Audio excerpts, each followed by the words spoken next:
Hey all, Mark Vega, the Run Long After 60 podcast. If you've just discovered this show, boy, am I glad you're here. If this is not your first rodeo, well, you know how this goes. Every episode of the Run Long After 60 podcast starts with me out on a run, moving, not behind a desk or not in a studio. You know, around the planet, there's just under 40 people, 40 people who have run 100 races of 100 miles distance or greater. Now, yes, we're tracking globally, and yes, that number's changing, but about 40. And today, I've now interviewed 3 of them. Captain Corbett, Ed Eddinghausen, and Bobby Keogh. Whew, that's almost 10% of an impossibly exclusive group in just 36 podcast episodes. And it's no accident.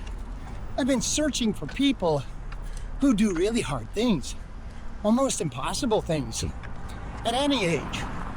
But I'm looking for those over 60. And sometimes it seems that when you have such a big, audacious goal as running 100 mile races, there's a good chance you're going to be over 60. But it's not just about the miles. It's about what crystallizes in them, the wisdom that emerges when you do feats like that. Bobby is 77 years old. He's got 228 races on Ultra Sign Up. He's got a 100-hour race, a 140-mile crude race across Route 66, and a 72-hour race on the books already, still this year.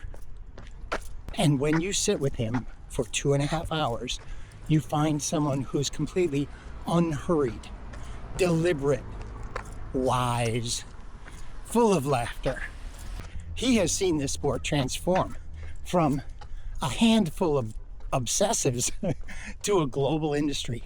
And he has a lot of opinions about how it can grow, how it can continuously get better. You will not see or hear anything like this conversation. That's not marketing. It's just the truth. All right. Are you ready? I'm ready. It's time. It's time for Bobby Keogh. Let's go, let's go, let's go.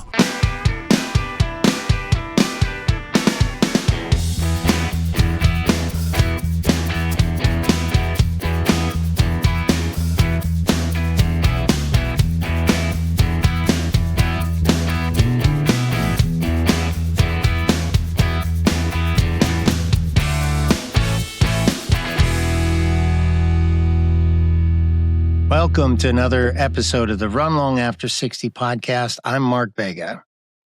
Today, finally, we have Bobby Keogh. Bobby, more than 200 races. Just look at this guy. This guy, we can make a statue out of this guy, and it said Ultrarunner underneath. I think that's sufficient. That looks like it tells the whole story. Bobby, thank you so much for being patient with me and for joining me today. How are you doing, man? Very good. Definitely. Thank you for inviting me, Mark. I'm so happy that you're here. I've looked at your Ultra sign up many times, 228 races. Now, this episode is not going to be about the data, but just to set the stage, I want to set the stage with data. You've been doing this since 1981, and I think here's the right question, I think. Since 1981. What was the first race in 81? Do you remember? Let's see. Oh, that's okay. Don't bother. No. I got an extra monitor over here just for you, Bobby, so I can see. How am I going to remember? Look at this. It's like it's just fast. It says the Sandia Crossing, 29-miler, Albuquerque, New Mexico, 32 years old. Okay, it does go back a ways. I'm surprised. Okay, so What a great setup, Bobby. So glad you're here. But the coolest question I get to ask someone like you at 77, why? Why are you still here? Why are you still here? That's a great question that I try not to ask myself because I might realize that I don't belong. But basically, as you age in this sport more, and in fact, it was in the 50s, people were coming up to me and saying, because you're running, I was going to quit, but you're like 5 years older than me or 4 years older than me, and you're still doing it. So I can't quit. And I just feel like the older I get, the more of that is going out there. People are saying, heck, this guy's 77 and he's still, hammering all kinds of stupid out there. And he's, seems to be smiling about it. So basically, I think it's the impact that I've had on ultra running in general and still have. That's sweet and pure and true, my friend. I think it was maybe Clifford Matthews, but a number of people have all come back to you. Like it all came back to Bobby Keogh. And so when I looked, I tried to find out who was this Bobby Keogh person. And I think that response you just gave is absolutely true. I think you unintentionally maybe, but realistically started inspiring people because you're in your 50s and you keep moving. And then you were in your 60s and you keep moving. And now you're in your 70s, you keep moving. Let me ask a couple of things because now you're a treasure trove of I've been there, done that. That's the Bobby Keogh that you seem to be. So you're still racing at 77, 100-hour race, 140 miler, a 72-hour race. Like most people don't run 140 miles in a year. That's a true statement. What does your body feel like right now? Not inspirationally, but like physically. What's the honest conversation you have with your body right now? I know you're sitting down and we can't really see, but like, what's the honest physical conversation you're having with your body at 77? People, when you're out there for days and days, people say, how do you stand it? Doesn't the monotony drive you crazy? And during an event, I am constantly monitoring my body and my mind because I need to take care of it. I need to feed it. I need to rest it when it needs rest. I need to stretch if it needs stretch. And right now, I was a marathoner before I was 30. And right now, my body feels a whole lot better than it ever did as a marathoner. I keep telling people that these races are much easier on you than to try run 26.2 when the last 8.2, your fuel tank is empty and your body is thrashed. You hurt yourself really bad in those 8.2 miles. Whereas in 100, if you get tired, you slow up. If you walk the uphills, run the downs, jog the flats, you just play with it as well as your body lets you play with it. And frankly, I do have arthritic joints. My neck is a mess at times. My back has gone, I've had all kinds of crazy physical problems, but you deal with them and you work through them. And I do naturopaths and I do herbs and I do homeopathy. And I basically do what I can to keep this machine oiled and functional. And it seems to be working. Clearly, it seems to be working. Did you stop in your 30s, stop running marathons? And did you find the trails at the same time? Or was there a period of time when you ran marathons and you ran trails at the same time? They did overlap, but when I got into distance running, I had to ease up on my marathon because I could run 2 marathons a year. I spent 3 months recovering, 3 months training, and I ran. 3 months recovering, 3 months training, and I ran. And with these, I've done, as many as 3 in 16 days, 300s or more in 16 days. And my body just says, okay, I'm ready for the next one whenever you're rested up enough to go again. And it takes me a good 3 to 6 days, depending on how badly I beat myself up on the last one. Has that number expanded over the last handful of years? A little bit. Yeah, my recovery, Mm-hmm. it's probably about doubled. And it can actually go quite a bit longer. The last one I did, the 72 at Kansas, the sticks, it ended for me at 48 hours. A hailstorm came in where the hail was horizontal, and running with it for about a tenth of a mile, I could just pick up my feet and the wind took me. When I had to turn around and run into it, I was sprinting because my wife is fairly fresh from surgery and I didn't want her trying to keep our campsite intact. And it was 50 to 60 mile an hour winds, I'm sure. And so I was hammering, and in doing so, I stretched something at the top of a quad, and my left hip was hurting. So it took me about 2 weeks to recover from that last sprint. When I got back to the start-finish area where there had been shelters, it was just a mass of twisted metal where the framework was sticking upside down on all the shelters that had been there. Yeah, when you told me that on the phone when we talked, and I thought, this is the Wizard of Oz. This is insane. This thing looks so flat and I don't know, not that interesting.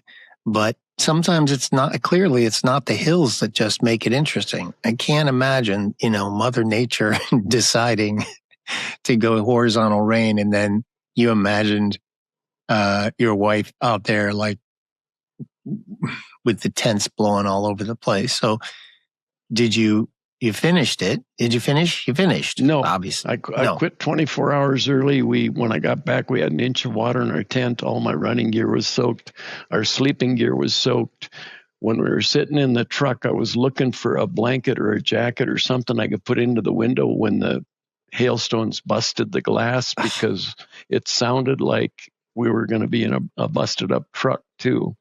But when we got out, our equipment was in pretty bad shape. And with my wife not being at her top fitness level, I just decided to bag it 24 hours early. I think I managed something like 125 miles. Yeah. And I was hoping for 170. Were there still people that did keep going? Because that's insane. That feels like the race should be called almost. Very few of us quit.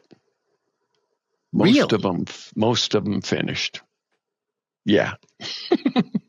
Okay, that's start finish shoot, or the framework you went through, much like our Bipus and everybody else, that metal framework was upside down when I came in. Yeah. But they turned it back up, got the electronics working again, and we're 2 hours delay in the race, and they were going again. And kept going. Okay. Yeah. We're still in a little bit of the early math part of this conversation. So it says, first of all, hallowed ground, less than 40 people around the world have done 100 hundreds. That is just drop the microphone. There's so many people who are on that quest to try to do that, and they may or may not finish by the time they decide they're too impaired to keep running. So pretty amazing. But as the 108, it says 108, I guess, on statistically you did 108, but then you've done all these 6-day events and 10-day events, and the mileage, you've gotten more than, or almost 140 or more 100-mile races. So help me understand the math for you. When you do a multi-day race, even this one in the sticks, in the worst situation I can imagine, you still covered 125 miles. So talk about the math for you now at 77, meaning, when you go out to do a multi-day event, you're not trying to just do 100 miles, right? What are you trying to do? You're trying to really get as many miles as you can? I don't pay for 100 miles. If I'm in a 48-hour race, I pay for 48 hours. Okay, I want my money's worth.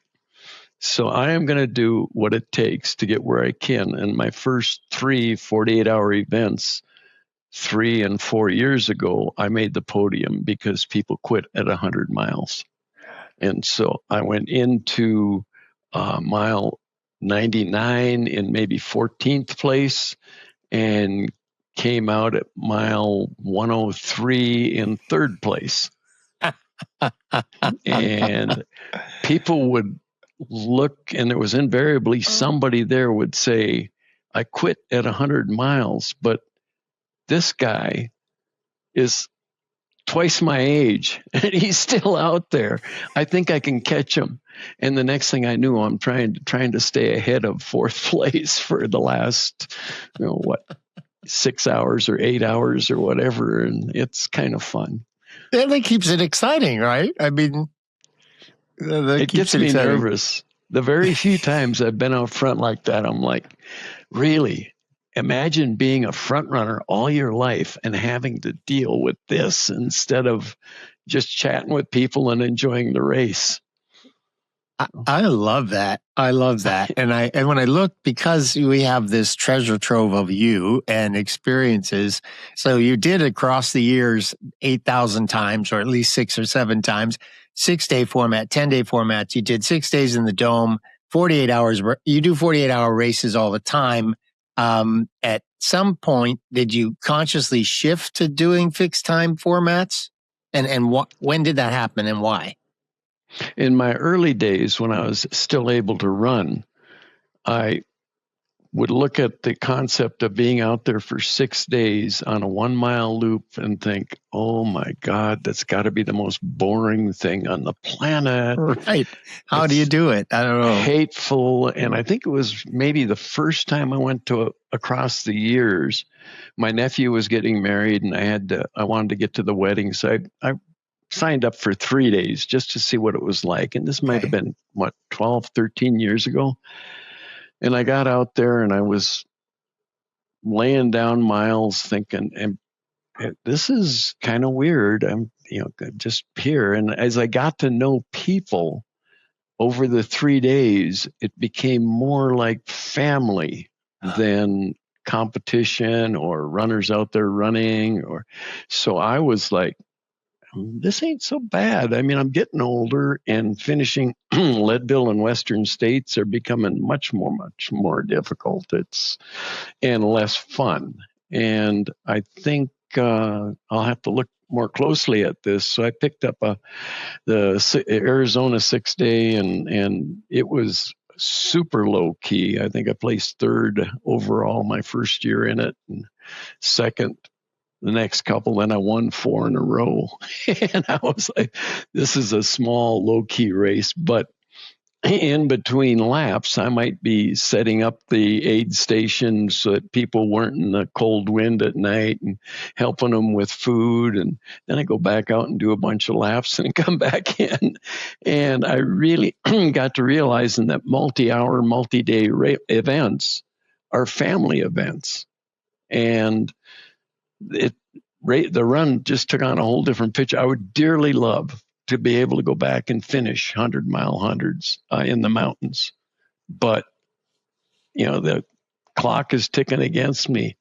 I used to train for Leadville at 12,000 feet up in northern New Mexico Rockies. For 3 weeks, I'd live in a tent at 12,000 and run ridge lines and valleys. And if I went back and did that again, first of all, I'd love doing it. We had elk in our backyards and bear wandering through our campsite, and it was just a spectacular place to hang out. But if I were to ever get a chance at Western or Leadville, which I don't bother with lottery races, they're just if they've got that many runners, they don't need me. But if I'm looking at the Ultraverse events and thinking maybe it would be worth going back up into the Pecos for 3 weeks for one of them. And I would love the excuse to go back up into the Pecos for 3 weeks, but my wife is losing interest in it. So at any rate, I'm just finding the transition from 100-milers to whatever you can get done in X amount of time. The advantage of a 48 or 24-hour run is that you don't have to do more than one lap to avoid a DNF. You've got a lap done, you can't DNF now. Right. So my first Leadville, first 100 miler, I was having liver difficulties. My liver wasn't processing. And so I turned jaundiced really bad about miles 55, 50 in there. And I got into the Half Moon aid station return, and they were they put me in a cot, and I heard them talking about pulling me from the race. And I got up and I fell into the heater. I was pretty unstable. And when they weren't looking, I slipped under the side of the tent and went on down the trail. Of course you did. And my friend that was with me said, "You're awful yellow." And I said, "Well, let's just see how it goes." And I managed to finish that. My very next ultra was a 24-hour event in Albuquerque on a quarter-mile track, helping a friend set a bunch of state records in honor of his sister, who was a mentally handicapped individual. And I thought, sure, I can do that. Well, the jaundice hit again. And to this day, I don't know how I avoid it anymore. I did some liver cleaning and kept running a little bit here and there, and it's not an issue. But in the early days, that was a real defining issue in whether I was going to be able to do this or not. Your stories flow together, and they're worth listening to for hours on end. I'm certain of it. 2 items I want to not forget, these 2 pieces. So we'll get to the hundreds in a second and the Grand Slam, because I want to hear about those. But go back to the starting these doing these multi-day events as family. I've spoken with a lot of people, Bobby, and a lot of people talking about timed events, and a couple of people who said, well, go do a 48-hour race just so you can see how many miles you can put in. There's no pressure. Just go see what it does. And it's really helps you understand your body more. Just go do it. And then I talked to people who are in their 70s and they're track ultra fanatics. And they find every track they can, and they just run around that track for days and days. And one woman is like, well, you run around the track, and then I go home and we wake up early and come back and do it again, or there's a hotel or something. So you're the first person I heard about the opportunity, and I'm really excited about this idea. You do a multi-day and you go out there and you run for a long time.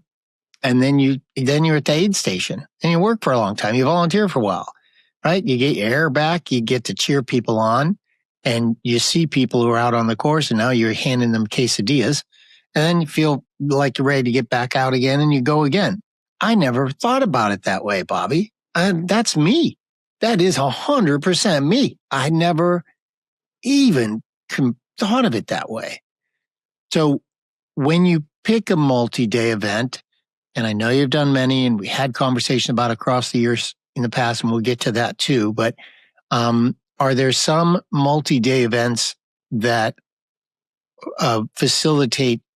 particularly facilitate having the experience you described that I just kind of celebrated, where you run for a while, then you just work at an aid station, and you do some more running and you work at an aid station? Are they all like that, or just some of them? That's a good question, because even for me, most of them are, I'm just trying to lay down miles. But in the Arizona 6-day is so laid back. There was maybe 3 or 4 competitive people in the whole pack of 15 that are doing it. And it's so low key that you look at people freezing and you feel like, these guys are out here supporting me. I got to help them. And so it's a small race that, if that's what you're into, I'd strongly recommend it, because you can make a huge impact on that one. Across the years, they have a system where people work the aid station to pay for their entry into the race. And so they might work 8 hours and run for 12 hours and sleep for 4. That's a regular implant in across the years. And probably Aravaipa has most of theirs on a basis similar to that. Outside of those two, most people that put on multi-day races are shorthanded. And if you talk to them before the race, I'm sure you can work off part of your entry or do whatever you want in terms of helping them. I can't think of one where you can't. I'm so glad you said that.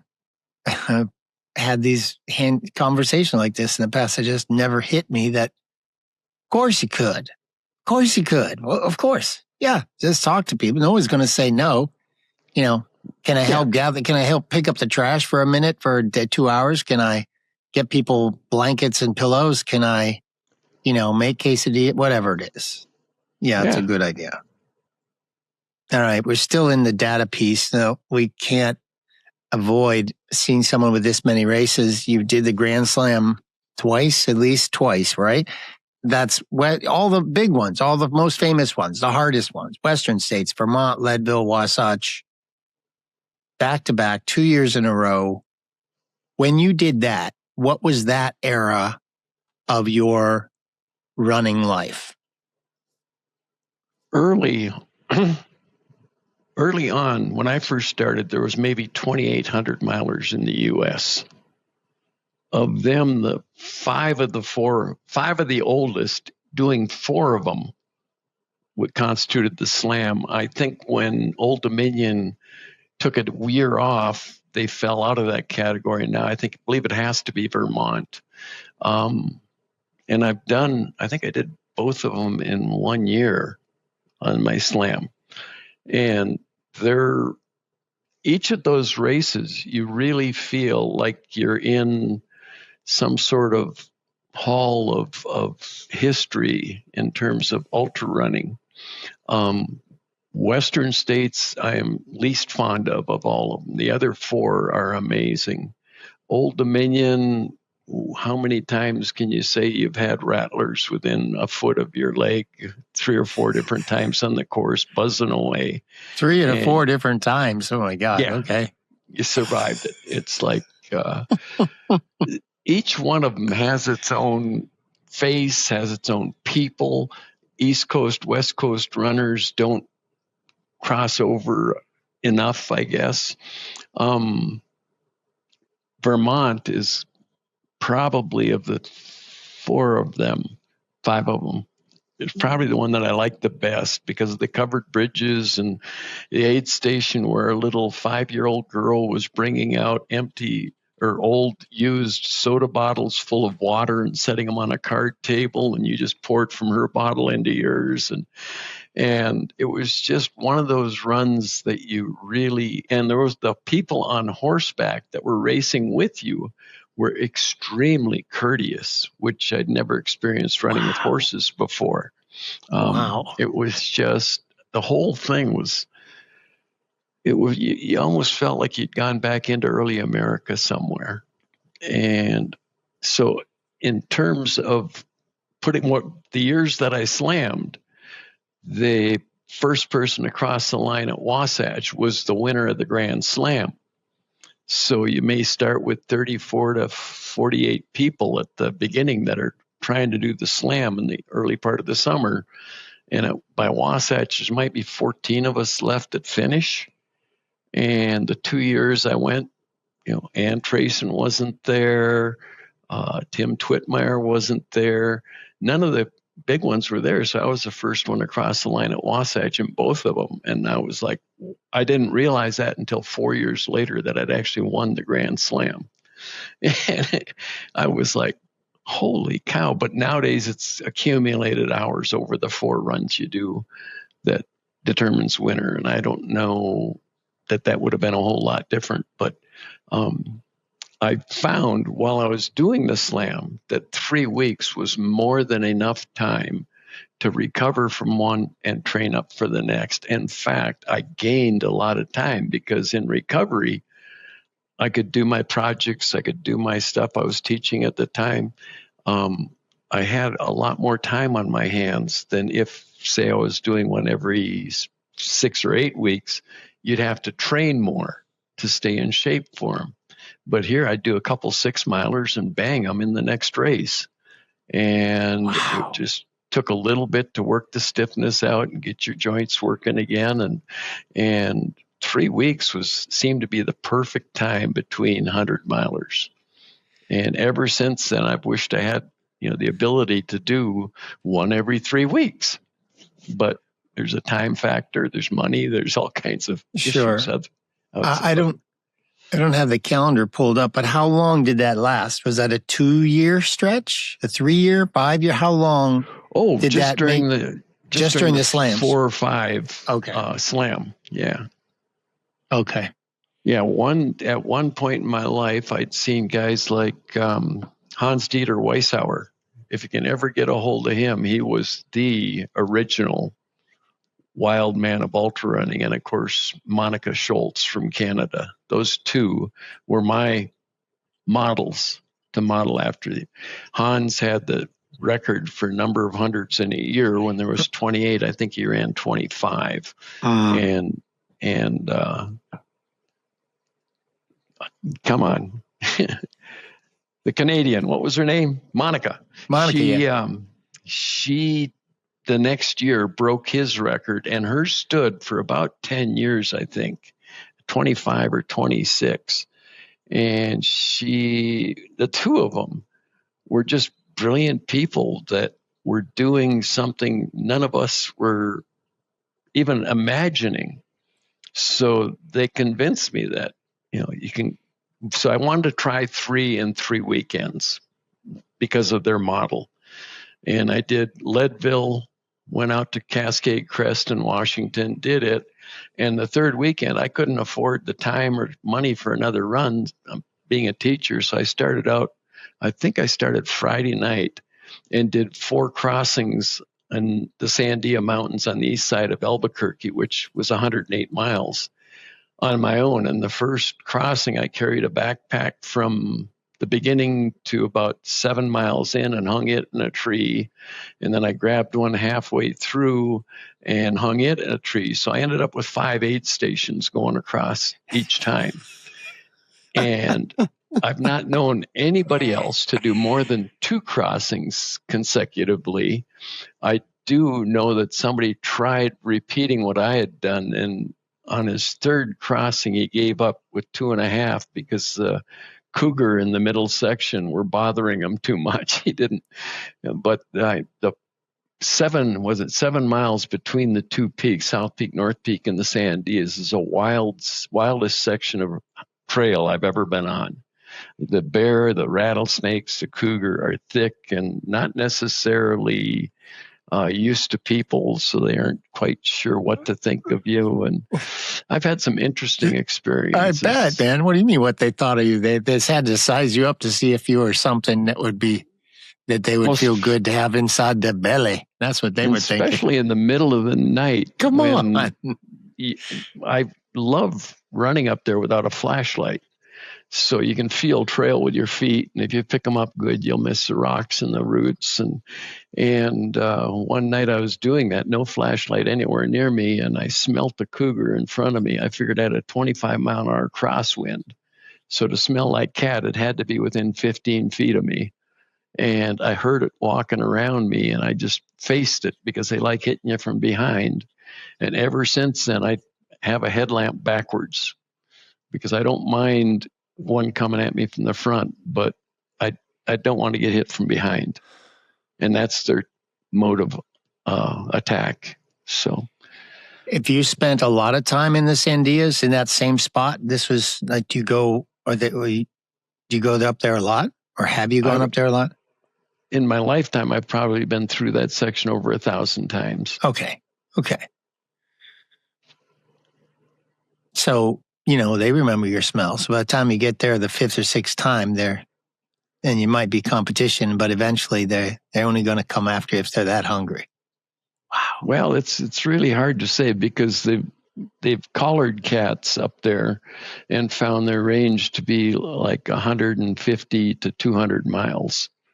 So how often they're going to be there when you're there or when your scent is there is a big question, at least with the males. The females tend to be more homebound. Right. That's a lot of good data. I'd never Holy considered cow. that. The fact that they might recognize you. Oh, okay. No. They definitely would. Have that much time, that many times you're up there, we have a scent. We know. Your Yeah. dogs know. You know what? Cats know. They know. Yeah. That's interesting. And I can't imagine what kind of read they're taking on this guy, on you. Like I don't know how many times it would take them to have a sense of what they can expect from you. Because that's what they're looking prey for. runs. Anything running is prey. Right? Yeah. So they definitely get the scent that, and I'm sure that they can tell that it's a running scent or standing scent or whatever. And so they probably view you as prey, is my guess. Yeah, now that they know you, they've seen you many times, and they know another thing. They know you're a little slower than you used to be. So now they're just wondering, like, if this guy too ripe? He's been running around too long. We're past time to eat this guy. Let him be. All right. I just as a historical marker, we're literally in the golden hour at Western States 2026. It was one of the fastest, coolest races ever. First time that 3 men broke the 14-hour mark, over 100 miles. Pretty amazing, pretty fascinating. And why that matters, you've run Western States 4 times, but I want to, we're going to shift gears now. I got all the data. We can talk to you about your hundreds forever and ever. I look forward to having future phone calls with you because you could go on forever. But when we started speaking, Bobby, I realized your experiences and your critical eye and your willingness to help people make the sport better seems crystal clear to me. So you've been in the sport long enough to watch it transform completely from when you all first started with shot. And like when they first published 100 races, all those names, yours included, like, oh, these are the sources. These are the sources of information of the transformation.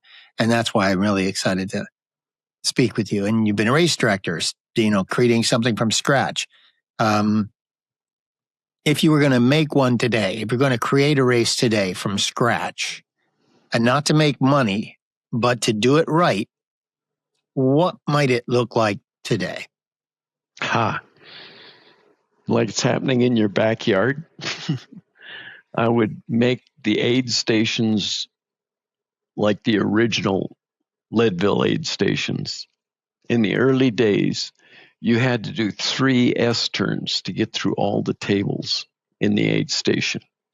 I mean, there was food like you wouldn't believe. It was incredible. The last couple times I ran it, everything was stale, leftovers from the bicycle race the week before. But in the early days, Rocky Raccoon, there was a dinner and live music at the meal before the race. You sat at tables and listened to the pre-race instructions.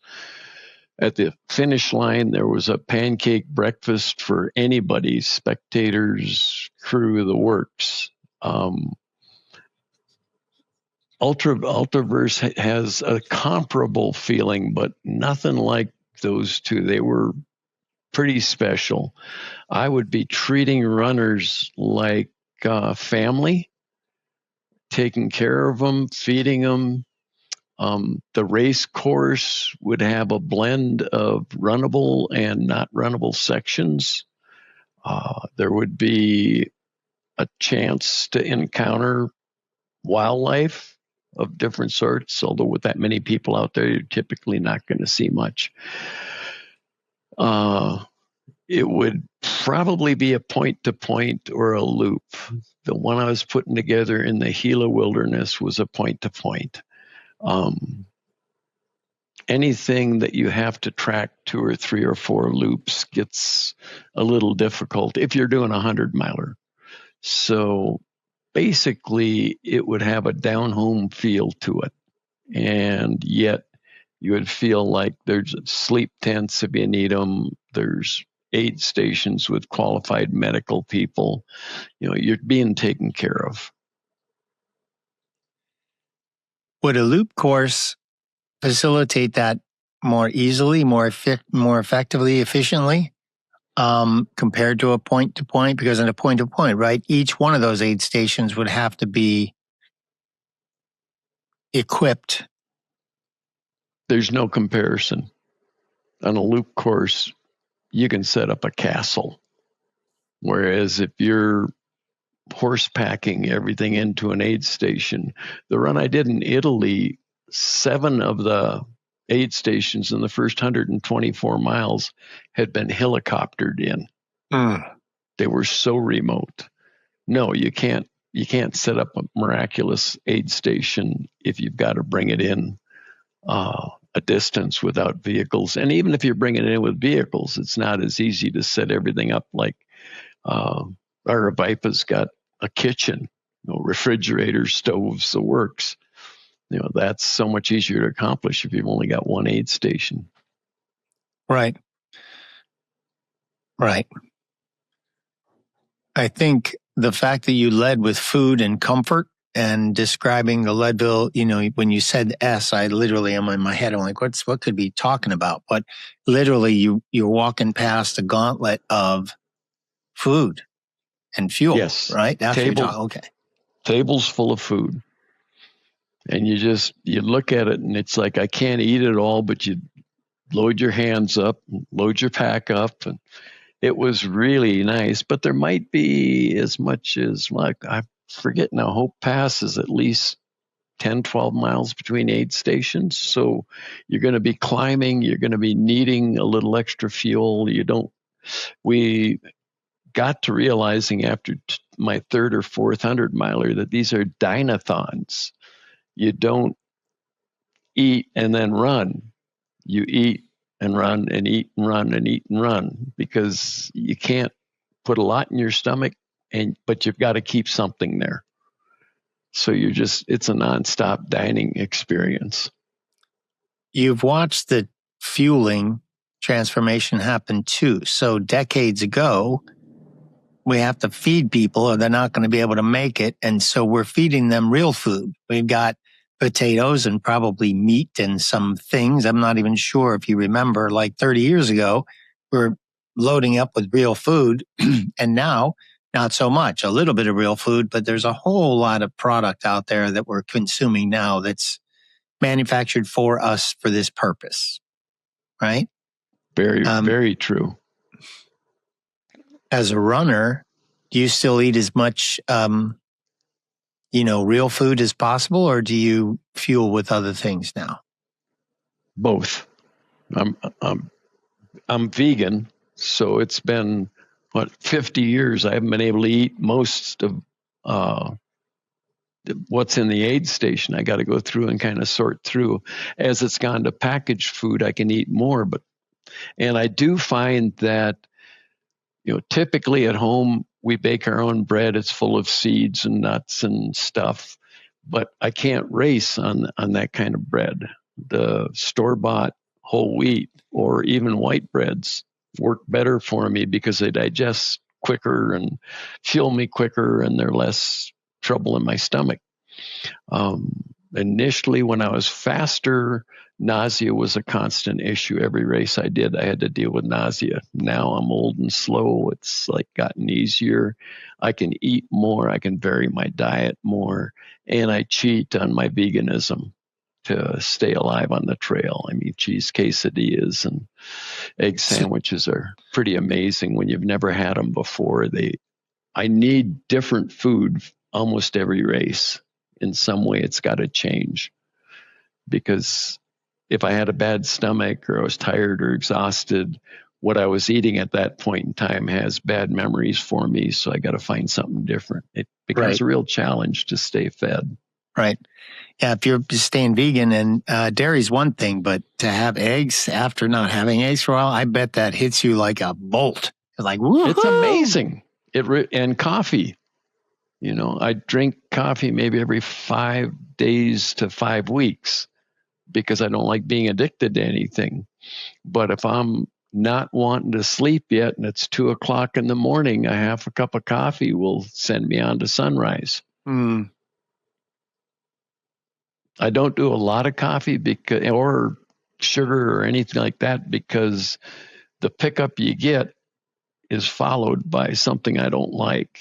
And typically the letdown is more than I want to have to deal with on top of everything else. And I'm not going to keep pumping unless it's like a simple 24 hours or 48 hours where, the second 24 of a 48, I might do more caffeine, even a little bit of sugar, just to try to beat the tar out of myself that last 24 hours. To really help push. I've started it varies having so much. Yeah, it varies. I started using caffeine like that as a training aid.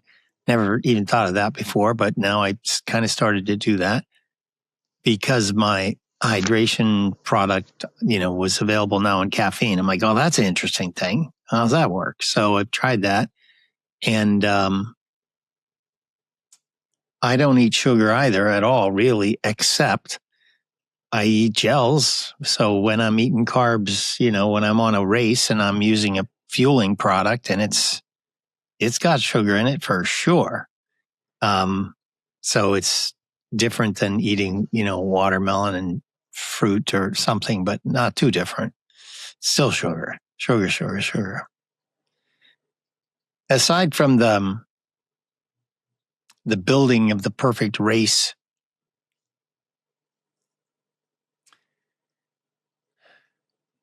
let's talk about runners. Runners. What do you think the sport maybe gets wrong for runners who are here trying to run for a long, long time? They're lifers. They want to be like you. I want to be like Bobby Keogh. I started late, so I can't exactly be Bobby, but I want to be like Bobby. And what do you think this kind of the sport of ultra running, maybe the business of ultra running, gets wrong for its runners? Cutting corners, literally, on the food, the swag, everything. Like the early races, Rocky Raccoon was an amazing race when Mickey Rollins initiated it.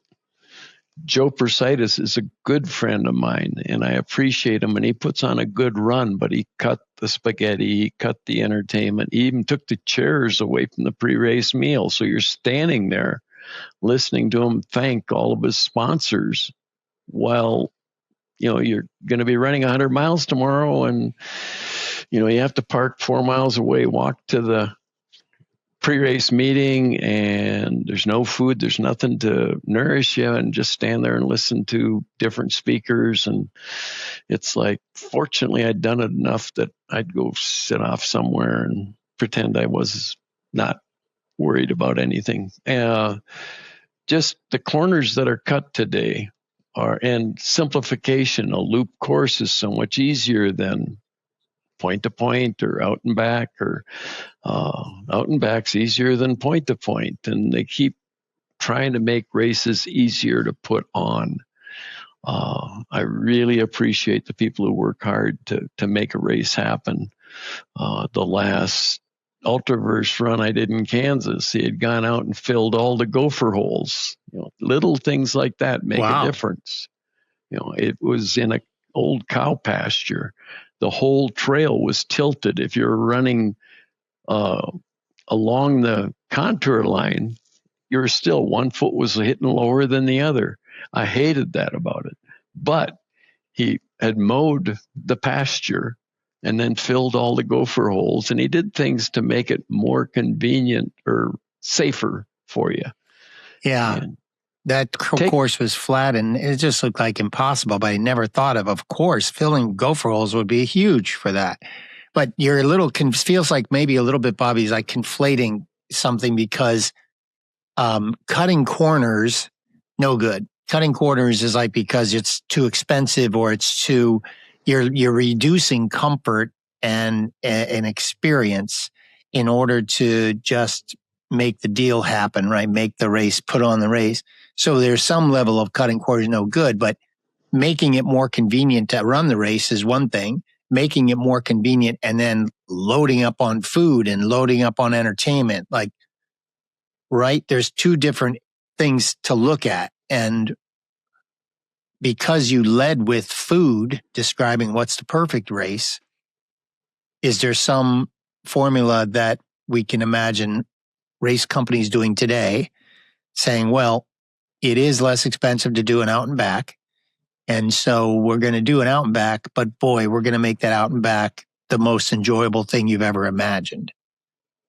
Am I making sense? Like there's some elements of comfort that do make sense and you are taking care of people. And then some decisions are, well, I can't do a point to point. I can't do a 200-mile point to point because too many variables, but maybe I can do a 200-mile out and back. Maybe, I don't know. Is that making sense at all? It feels like there's two different areas, two different conflicting things here. One making comfortable for the racers and making it fun and enjoyable, and another one making decisions that, they're purely just driven by a bottom line and it don't really enhance the runner's experience. Huh. Good question. Because it brings to mind the old Bryce Canyon, Zion, Grand Canyon runs that were put on by Matt Gunn when he was establishing himself as a race director. Okay. His stuff, he had some dramatically difficult course sections. But when you got into an aid station, I mean, they were so different. He made sure that you had the right food. The aid stations might be further apart than some because of logistics or whatever, but you could tell he was making sure that he was doing his best job of making a good experience for the runners.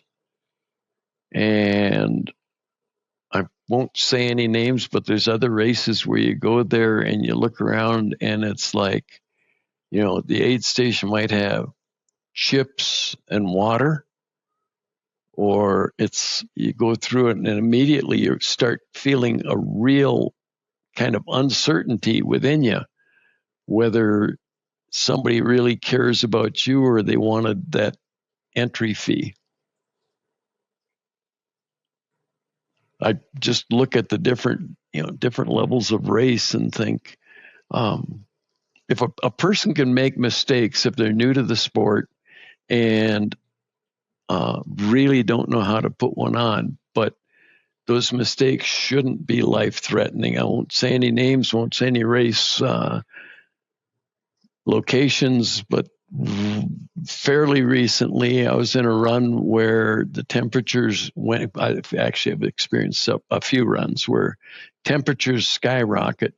There's no ice in the aid stations. They run out of water. Hello?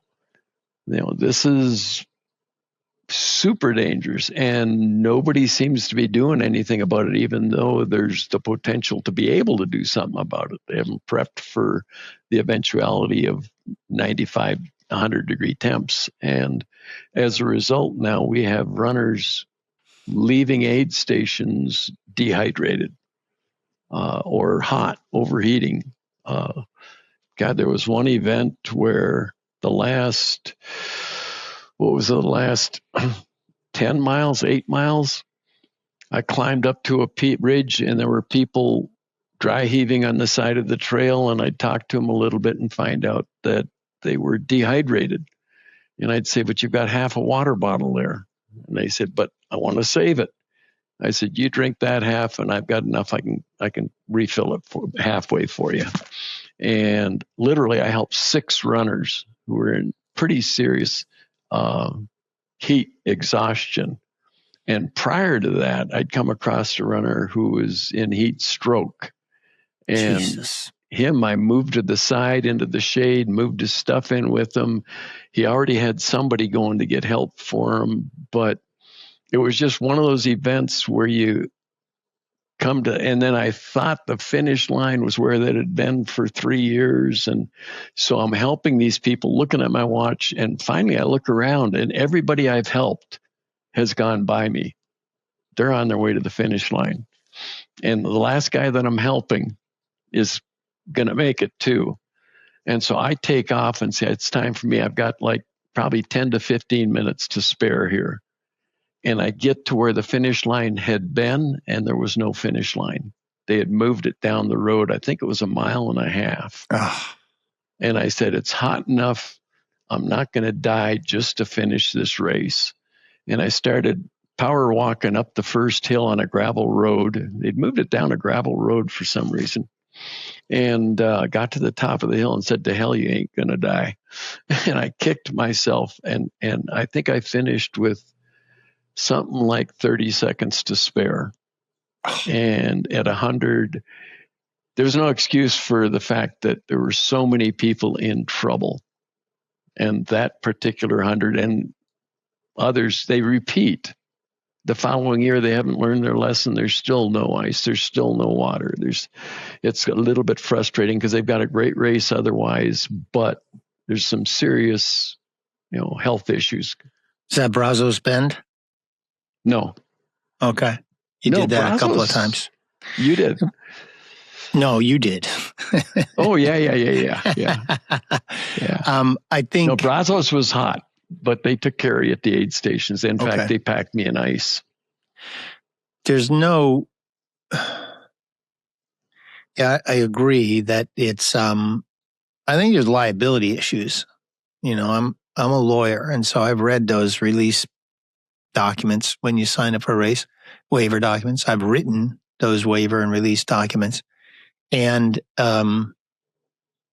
there is a delicate balance that is being abused, I think, by perhaps some race directors. And I think we might unfortunately be at a moment where it's not like they're doing it, quote unquote, intentionally, but they're just being lazy and they're copying what everybody else has done. So they see the release and the waiver and people are signing and they're spending the money, and so be it.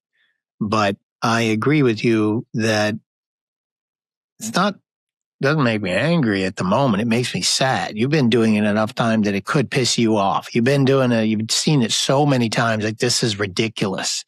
And so I've referred to your critical eye in the past in this conversation a couple of times. And I think it's because you've seen it many, many times. And I haven't seen it many, many times. It's easy enough for me to imagine. I might have seen it once or twice. And if I barely started this journey of my ultra running and I've already seen it, that's a bad sign. I've already seen abuse and malfeasance. It's not misfeasance, malfeasance. It's just bad. It's negligence. You can't have an aid station that has only chips and no water. You can't. It's got to be, you got to do something about it. You're going to hurt people. And the inaugural events are one thing. Everybody learns a lesson. They ran out of burgers. They don't have any buns. They ran out of XYZ. Okay, fix that, right? That's one thing. But to have it be done it enough times that the race organization or the race itself has a reputation for almost like it's promoting its negligence, that's no good. That's no good. That's no good. That's no good. And it's too common the case in too many ultra runs these days.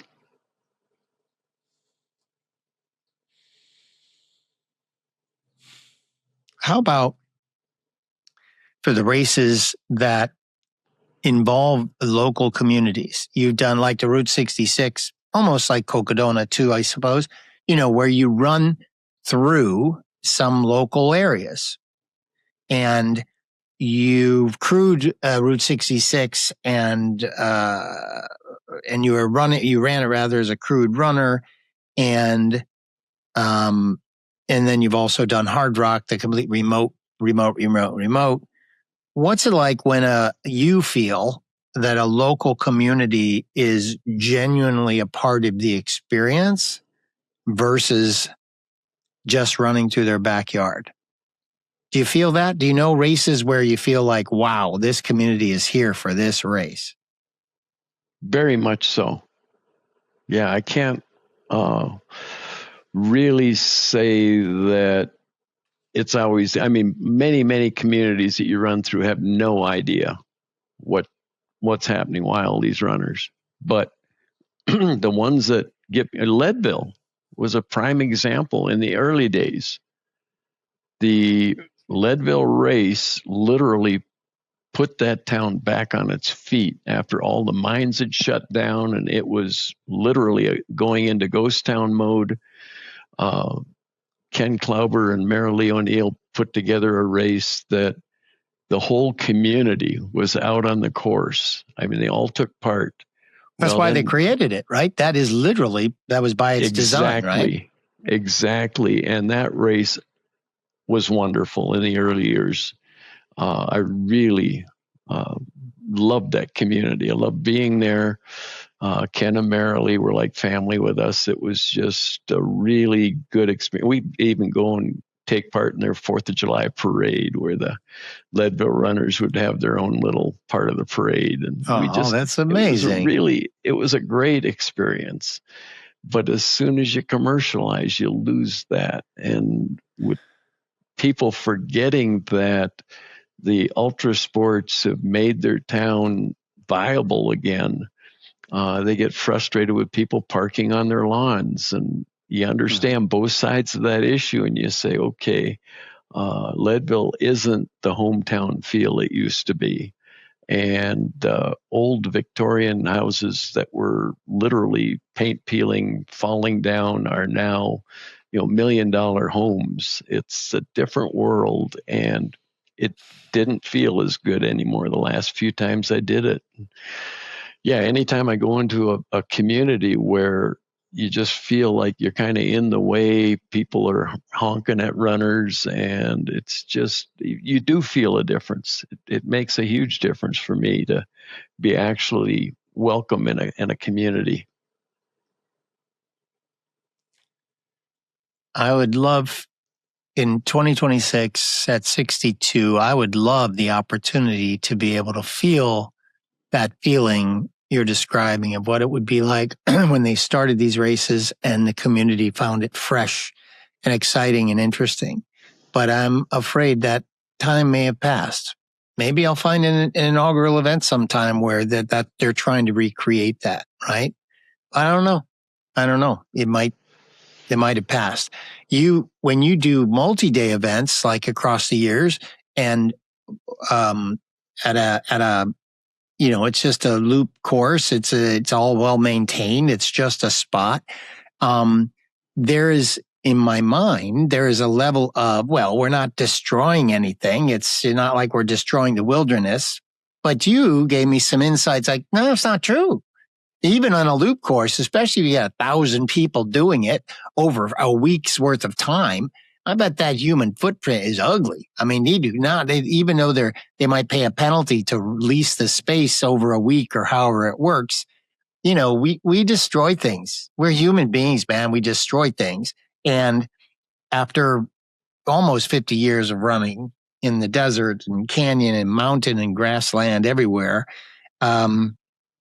you've seen us get bigger as a sport, and you've seen us do more and more and more destruction and damage, I think, in the environment. So what's your honest read on how much damage we do in the sport, and does it matter? And why does it matter? And what the hell can we do about it? That's a good question. Early on, Western states, I believe Old Dominion, many of the runs required 8 hours of trail work or 8 hours of work in a public forest or whatever. And that was, I think, a really good requirement. But rather than make it mandatory, why not find some way of making it voluntarily happen? So races like the Rocky Raccoon had hurricane, I'm forgetting what the name of the hurricane was, probably 10 years ago. Yeah. And the forest got wrecked, and the race director put out a request for runners to come help fix the damage. And that's going to become more and more of a possibility or potential place for ultra runners to undo some of the damage we do places. My wife and I looked and said, well, we ain't going to the other side of Texas for a weekend. we called the state park and got the okay to work on their trails for 2 weeks and 3 weekends, so we could, do some serious work if we're going to go that distance. And I got licensed on front loader backhoe. My wife and I got licensed on backcountry off-road vehicles the park had. And we went back, spent 2.5 days just cutting trees off the trails that had been blown down, and then spent the last 2 weeks just backfilling trails with gravel and covering them with surface stuff. And there's opportunities for ultra runners to get out there and do. Was that just the two of you, or was it organized like to? Well, we organized weekend. 2 other people showed up. So it was mostly just the 2 of us. And, wow. And we actually ended up, when they split the weekends, where the 100-miler was one weekend, the 50-miler the next, my wife was doing the 50. So we would work the week, and then I'd work the weekend she was running, and she'd work the weekend I was running. So we really got to know the park people and got connected and felt like we kind of owned that place in some respects. And there's other ways you can do that as ultra runners, and we should somehow publicize that. That's the question, isn't it? Because, look, man, I swear, if people saw you on screen, I love this. I love who you are, and just everything you present, as they say, like right this minute, Bobby. And I think, how do we? It's hard to motivate people to do just about anything. And I also like the distinction between mandatory something and, volunteerism. And some races get it, I feel, and some just doesn't matter. Some of them are holding on for dear life to keep their business alive, that it's almost like we've relegated the importance of trail maintenance to nice to have category instead of must have, instead of it has to happen, right? And how do we talk about it more? How do we get people to have new ultra runners, new runners, new trail runners? How do we get them motivated to pick up the trash? You're dealing, I think, with a population of amazing people. To me, the ultra running community, we'll be doing a bike tour up in North Dakota in a couple weeks. That'll be 470 miles over 6 evenings on the roads. But those people are different than ultra runners. I've been involved in other competition sports, triathlons, triathletes. To me, most of them are egocentric, whereas ultra runners, the nature of the sport is you're going to help each other. I have been in situations, 3 miles into the Ozark Trails, I stepped into a stream and tore a quad. And I was standing in the stream saying, I can't move. How do I do this? No, it wasn't a quad, it was a calf. I tore a calf muscle. It was a vertical tear from Achilles to the back of my knee. And I crawled out of the river and got to the other bank, and I was near the back of the pack, but I would say every other or every third person behind me stopped and tried to help me. You don't find that in other sports. I've seen it so often in ultra running, and I've been on both sides of it. And so these people are basically prone to do what needs to be done to make the world a better place because of our sport. And I think we just need to find ways of putting it out there, offering opportunities. Say you're working at National Wildlife Area or something, and just advertise ahead of time. Hey, we're having a social weekend. There's going to be watermelon and sodas, and we're going to do some repair on a structure or fix a trail or patch up something or other, and just let people know. And if you if you're the right race director, I think you're going to get people out there. Last fall, I was invited back to the Paladero 50, which I hadn't done in a long time because it was getting really difficult for me to finish that 50 miler. It was hot. It was fairly challenging course with time limit that was getting difficult.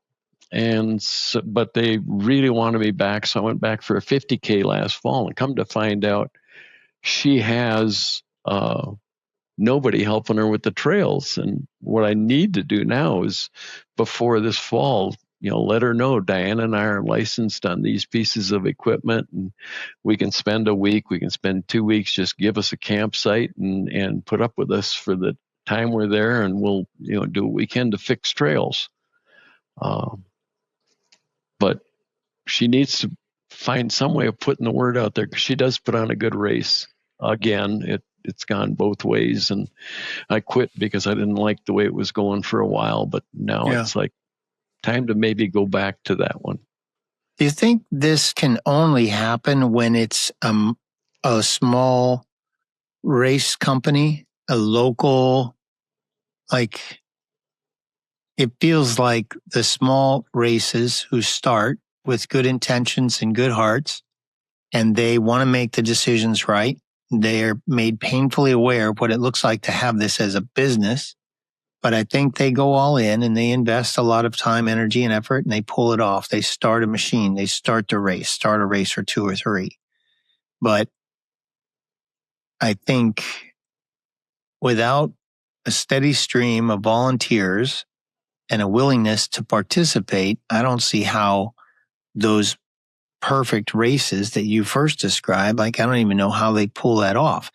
And if it takes a Bobby and Diana Keogh, after all these years, to still be the ones who have to proactively reach out to the race directors and say, hey, you need some help? I'm grateful to hear the story and to see that's how you operate. And I'm not a disheartening kind of little guy. I don't look for the bad. I don't look for the darkness. I'm right here for the light. I cheer people on, man. But the idea that you guys have been out here for a long time and you have to proactively try to remind these race directors how to keep them going the way they need to go, a little disheartening, I think. Oh, how do you talk to people? How can you,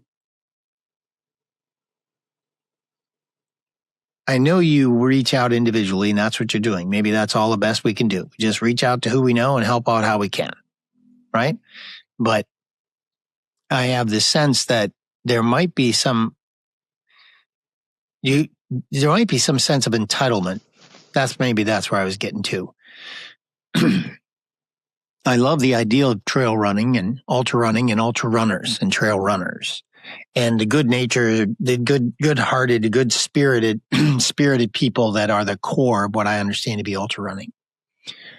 But as this sport grows and more people are being invited to participate, I have a sense that the tragedy of the commons might become very, very real. Meaning, once we grow over a certain number of community members as human beings, we start to believe that somebody else is going to do that. Oh, I'm not going to pick, I don't really leave no trace. That's not really for me, because there's enough people who believe it and they're going to pick up after me. I'm starting to feel in my limited exposure to this sport, Bobby, that's a thing. It's a real thing. And I don't know how to influence more positively. I don't know how to get everybody to feel like it's their responsibility to pick up after themselves, to try to leave it better than when we started. Aravaipa is probably the largest running company in the world. I can't imagine anybody else putting on the hundreds of races he puts on. And if you get involved with Aravaipa volunteers, you can earn race credits or whatever, but you'll find in that company, there's a lot of people that just volunteer for the sake of volunteering.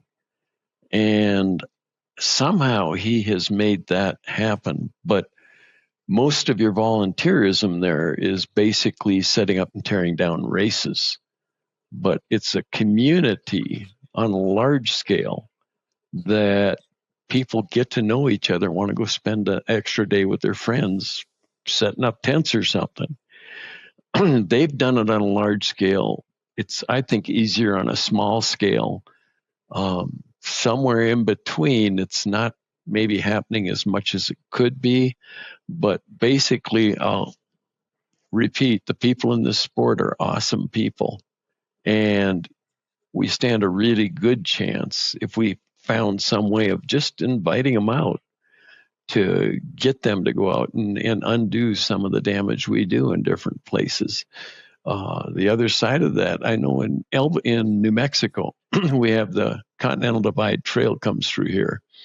And when I was laying out a race course down in the Gila National Forest, I couldn't find it except for the markings on the trees.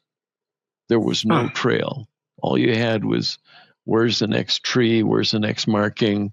And go to it. The first several times I ran a race there called the Dead Man Peaks Run. It started on the Continental Trail, and literally we were all over the place looking for the next trail marker, which were white posts with a point on them. And it was dark, so our flashlights are scanning the woods looking for the next one. Today, it's a defined trail. Runners went back and said, okay, we can make this better. I think in general, it's just going to happen if we find ways of inviting people out to let it happen. I mean, we're a social group. We like each other. We've got great co-athletes out here to, many, many more that we can learn, get to know. Just make it something that we actively try to promote.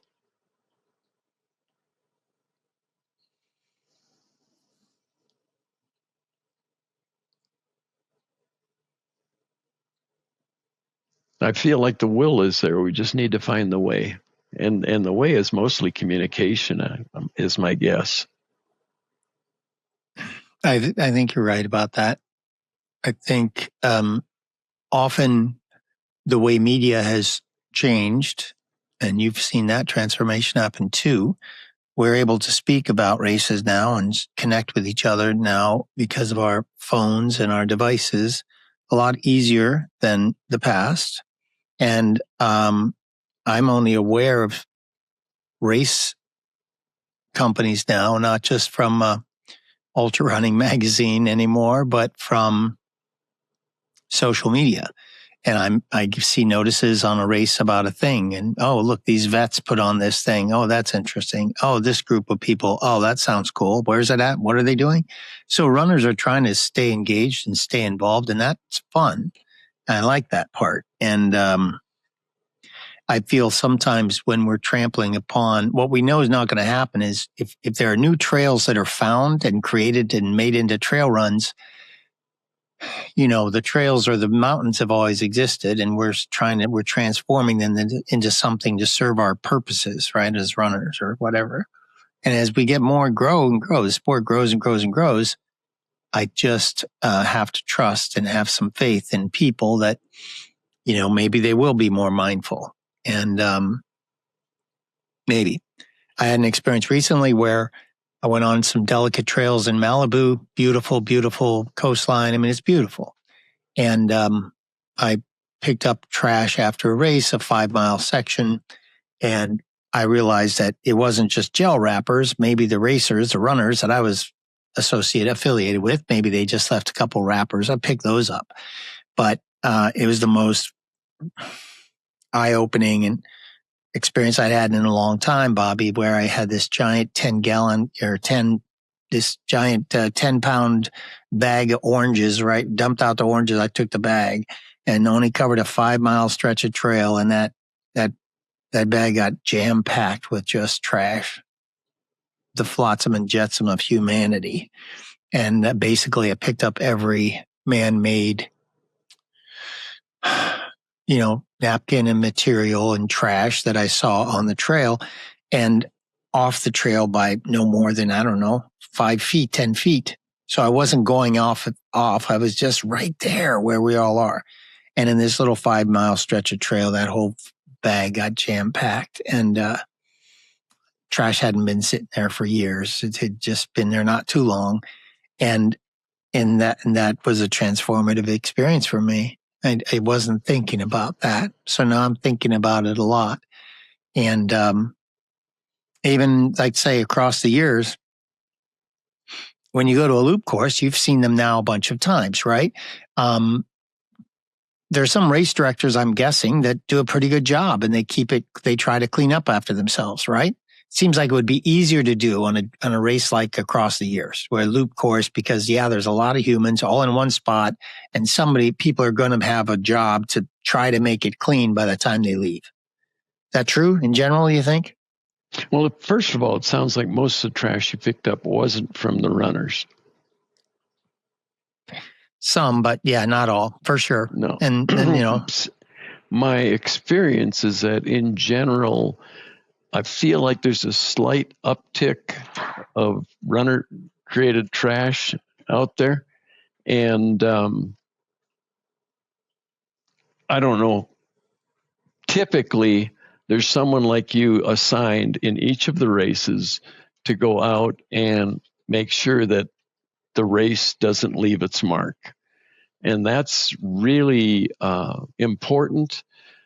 And I think, like yourself, we end up improving most places that we've been. The general sense is that we're borrowing and we want to be able to borrow it next year, so let's make sure that we leave it better than we found it. I think basically you're right. It's loosening up a little bit, but for the most part, especially race directors in general, are real conscientious, because they're the ones that want to come back for sure next year and 10 years down the road if they can. In general, I don't feel like it's a huge issue that races cause that kind of damage. It's mostly people shortcutting. Good Lord, I did one in Italy where we climbed to the first mountaintop, which might have been, 8 kilometers or so. And going down the backside, there was all of these huge switchbacks that everybody ignored. And I did the first couple and realized that I was losing really bad.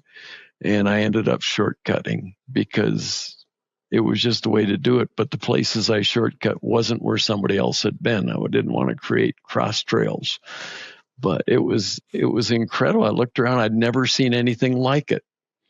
But it was an extremely difficult run, and I kind of forgave everybody and went on with my life. But no, there are places where we do damage that I wish we wouldn't. But for the most part, I think that we try to leave a place better than we found it, and that could be vastly improved with simple communication, just getting out there and saying, hey, not at the pre-race meeting. That's not the place to do it. Everybody's worried about tomorrow, whether they're going to make it or not and how well they're going to do. But find some place maybe in the information ahead of the race. Hey, we're doing a weekend or a Saturday for 4 hours. We're going to take care of this issue on this race. Was it the Angeles Crest?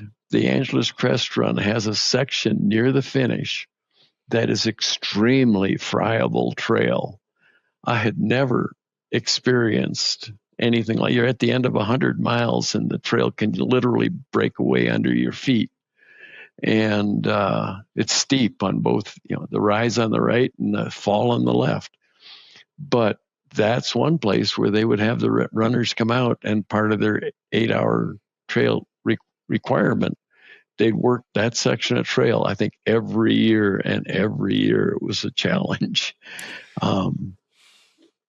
Yeah, my first experience with trail maintenance was about, it's called the Los Angeles Trail National Forest Trail runs used to be called Mount Disappointment.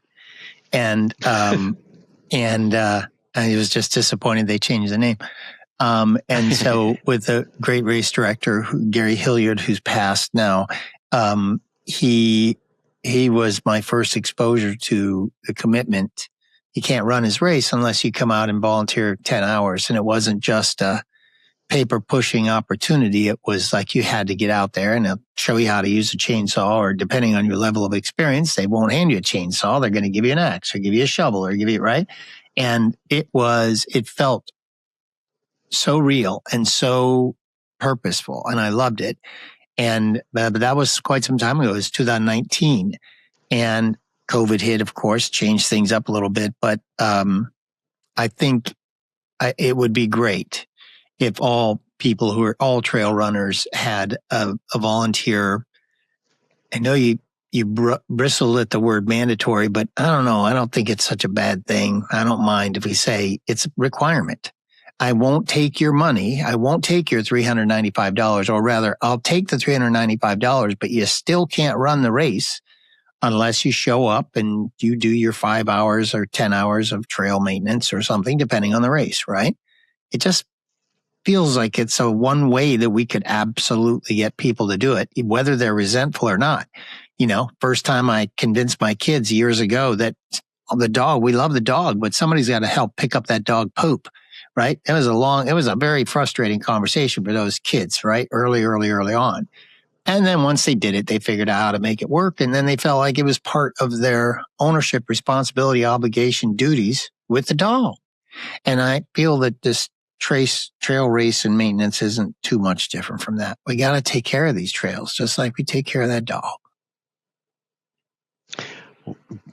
Possibly one thing I've never seen or alternative might be, okay, you got a $395 entry fee, but if you don't do the trail work, that'll be $450. So that somebody from Maine that wants to do a trail run in California doesn't have to find some way of proving their trail work. I know a shortcoming with, I think it was Angeles Crest, where I got to the race registration, and a woman and I had been doing the last great race together, which is, I think it's just one extra race on top of the Grand Slam, and Angeles Crest being the fifth race. And I got there and they said, okay, we've got everything for you excepting no proof of trail maintenance. And Marilee O'Neill from Leadville had assured me she had sent it in, but with California running, for some reason, the issue of not having records of things seems to be a common thing with, I know, Western states and Angeles. I had trouble with both of them. My friend who was doing the last great race with me had her canceled check, and they said, and you haven't paid an entry fee to her. So she had to come up with cash at the start to be able to run the race that she had planned all summer, and she had the canceled check from the fact that she had indeed paid her entry fee. I mean, there's issues like this that come up. We need to make it easier for runners to say, okay, I would love to do it, but, you know, how about just $45 and shut up and let me run? Right. I think that's probably changed over time, but Angeles Crest and Mount Disappointment are sister races. And so Gary Hilliard was involved with Angeles Crest probably about the time you had your issue, I'm pretty sure. And is he a short guy? What's that? Is he a short guy? Yeah, not necessarily tall. He's passed now, but yeah, he was not a tall guy. But he's been involved in that race for 1,000 years. But he's not. There was a couple of guys that were there. Is Keith still doing it? A big guy? Keith is a big Native American guy. Wonderful guy. Keith was awesome. I don't know. I'm not sure. But the little guy was the one that was really rude to both of us. That could have been him. I don't recall. I don't have him as that guy, but could have been. We changed over time. He was definitely strict about that maintenance. But when I got out there to do the trail maintenance, I realized, this stuff gets overgrown every year. We have to do this. It's not safe. Like you have to make it safe for people. So, so that was a very, very real thing. All right. You've got so many races. We didn't scroll through any of them really. And you're such an amazing storyteller. So let me just cover a couple of things and then you tell me whatever you want to tell me.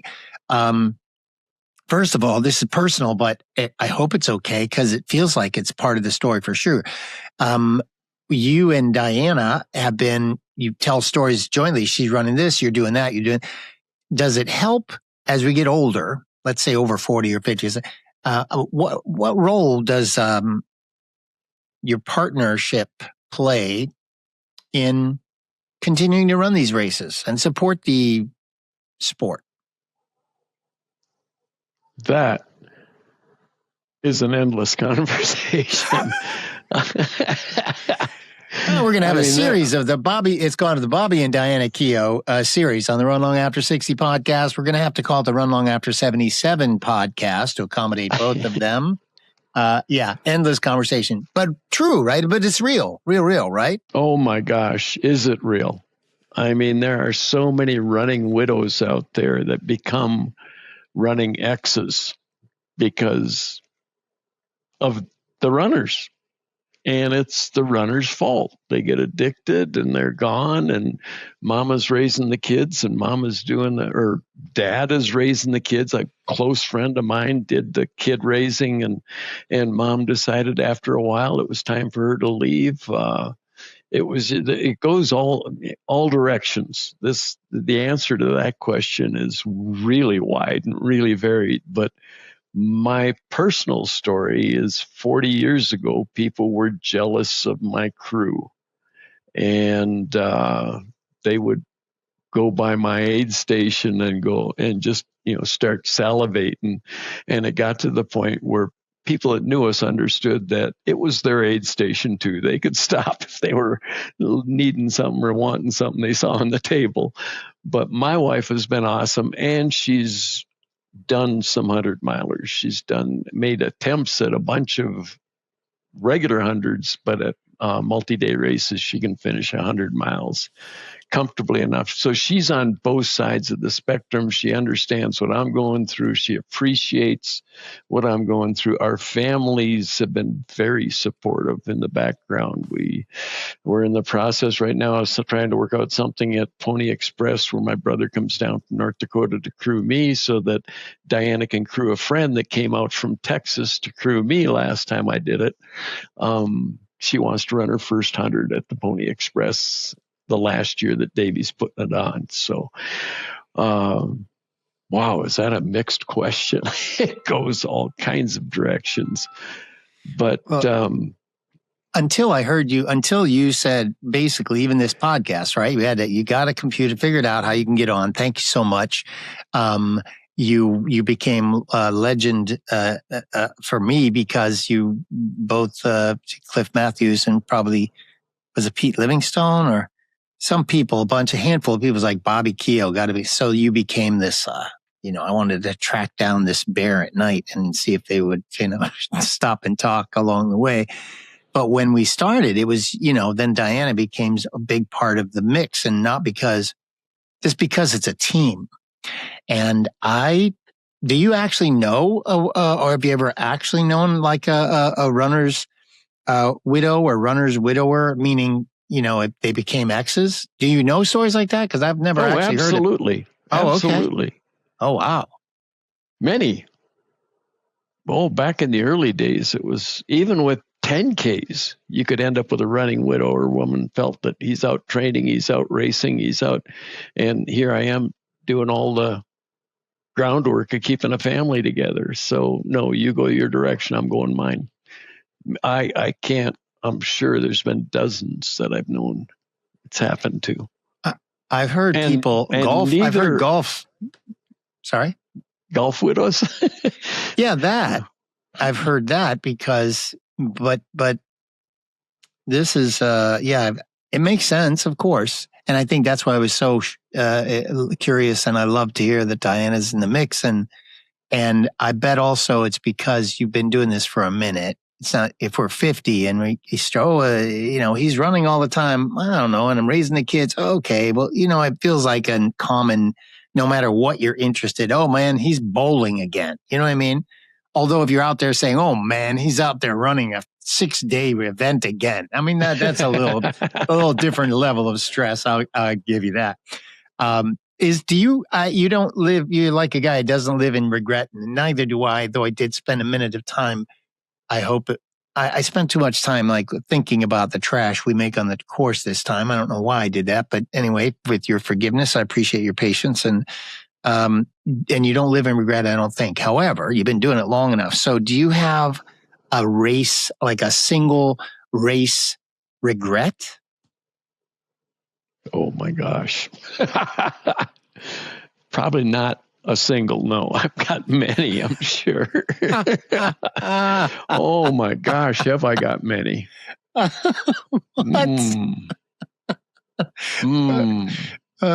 Give me a good one then. Give me something. Oh, I don't know. Do I dare? This is a tough one. Come on. Now it's getting juicy. Yeah, let's hear it. I'm trying to think of some way of doing it without incriminating people. I'd rather not be negative, but there are. Well, I think I told you about Candace with the trail marking at all of the Desperation trail runs. What regret? Let me try to put myself in the fault here rather than anybody else. Okay, that's a good approach. Let's hear that story. Yeah, that version. Yeah, I'm sure there's not just one. There must have been a race that I quit that I shouldn't have. My gosh. Taking on races I couldn't finish. Yeah, my biggest regrets are the ones I didn't finish, DNF'd. But typically I don't DNF for lack of something on my own part. Wow, there's a ton of them out there sorting through and picking one. That's a bit of a challenge. We only there's 26 DNFs here, but 228 finishes. So it's, less than, it's just 12% max or something like that. So do DNFs, of the chunk of DNFs you had, were there times when you stopped because your brain told you to stop, but your body really didn't need to stop? Leadville would have been my 8th finish. I didn't realize at the time. I thought that I had pulled a muscle in my groin coming off of Sugarloaf. 20 miles into it, and I hopped for 64 miles, and on a really sore leg. And by the Winfield turnaround, my stomach was so twisted with the pain that I couldn't eat from there back homebound. And coming off of Sugarloaf the second time, I was telling myself, you have a tough race in 4 days, and this one is beating you to shreds. If you finish, I was 2 miles, well, I was actually at the time, I was thinking this through, I was about 6 miles from May Queen or 18 miles from the finish. And I kept saying to myself, if you finish this race, you're not going to do well. And the next one was going to be the Nolan's 14, which was 14 14ers in Colorado. And you had 48 hours to basically find your own way through it. There was a couple of aid stations, but for the most part, your self-support, find your trail, find your way. And it was a extremely challenging course that I had never looked at, really. I've seen parts of it, but I wanted to be in the best shape I could possibly be in. Here I am hobbling for 64 miles now. Turned out I had a torn tendon in my adductor. I'd ripped my adductor tendon coming off of, I enjoyed coming off of Sugarloaf outbound way too much.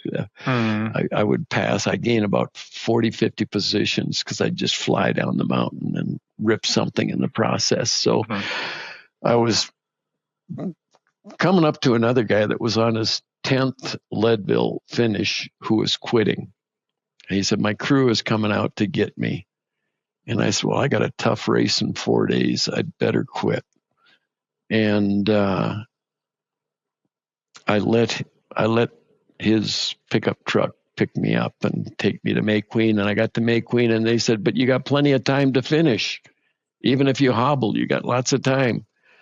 And I said, yeah, but I've got a hard race coming up. And I'm to this day, it was my first DNF, and it was probably the hardest of all of them.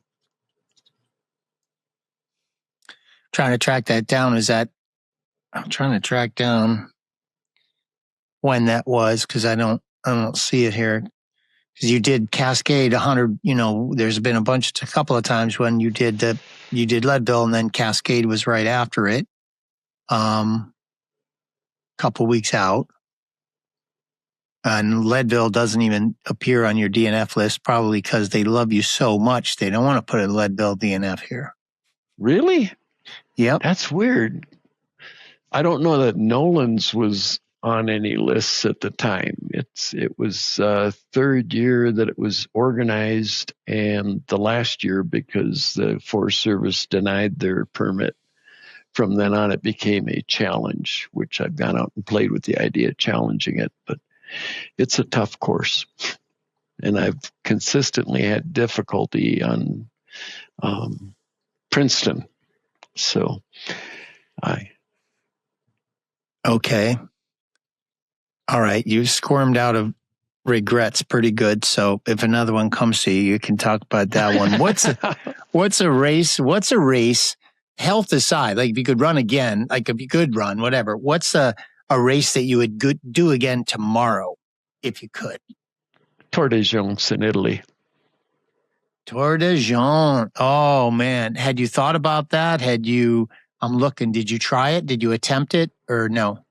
The 2 times I started, I was 2 years older than the other 1,100 runners the first year. And the next year I was older than everybody as far as I know, but I didn't get the specifics on it. But it's 224-mile loop in the northwestern Italy Alps that has 77,000 feet of vertical on some of the prettiest mountain ranges I've ever been on, the most difficult trails I've ever run.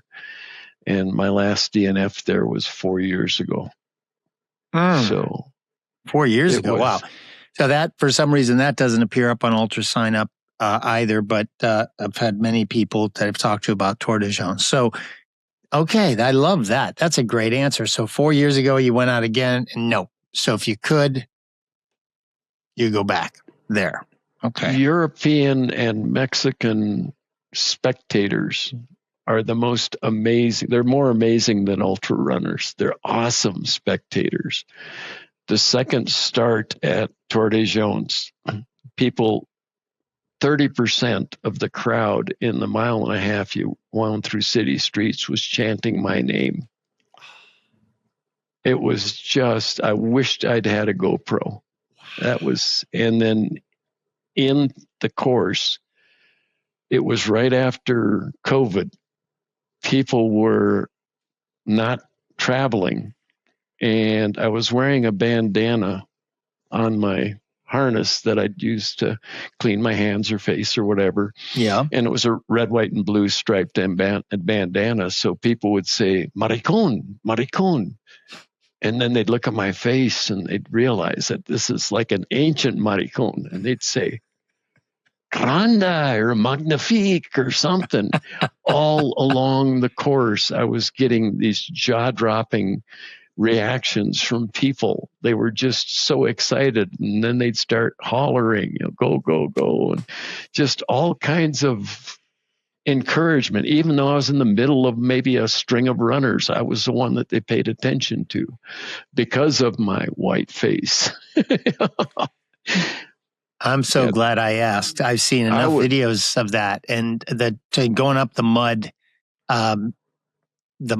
path up coming out through the city early in the morning, all those lights on, and then there's a daisy chain that just goes on forever because there's so many people, and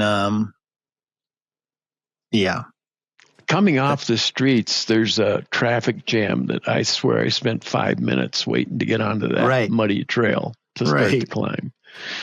Yeah, and that was the one that went over the top, and people were just everywhere screaming as fast as they could down the backside of that mountain. I love it. That's what a great reception.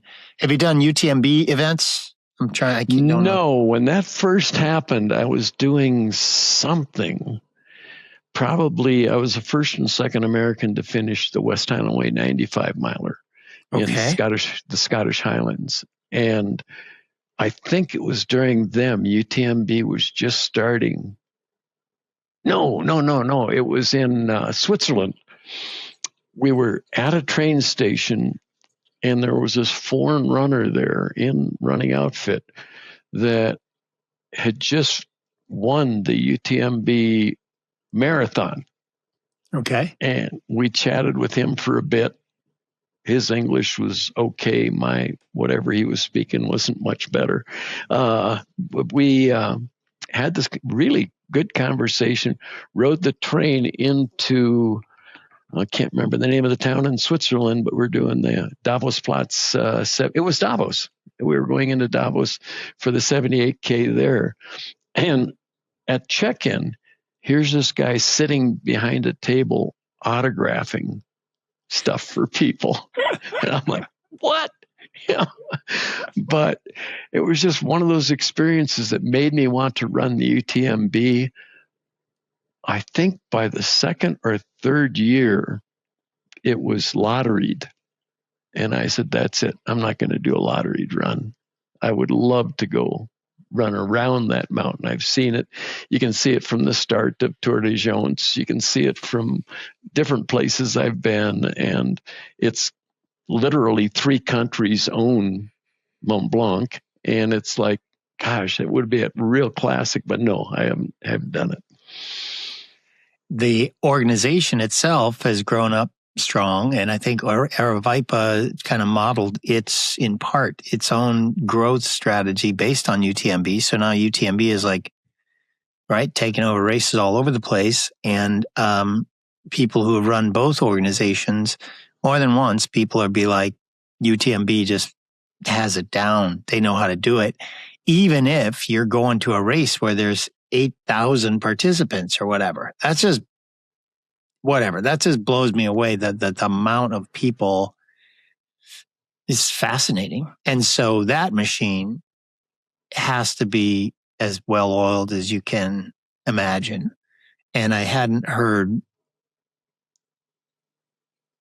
I haven't talked to as many people. I've talked to most people I talk to are based in the United States, but I have a handful of people that I've interviewed from Italy and the UK and New Zealand. And so I get a little bit of in Europe, so a little bit of flavor from outside. But man, if you could lace up, Bobby, every place you go, they would welcome you. No, there's no doubt about it. Just like cheering you on the moment they look at you and they're like, oh my God, this guy's 100 years old. He is magnificent. He's amazing. Well, just the fact that you're willing to try seems to be enough. And typically at bat, you get 3 strikes, and I'd like a 3rd strike at Tour de Jones. Yeah. That's a movie, man. The moment, keep me posted. The moment that sounds like we do it, we could get a media team. We could spin up a show, right? That's something that would be quite an event, I think, to have you give that a go. I think that'd be great. What's the best aid station food you've ever had? Leadville in the early days.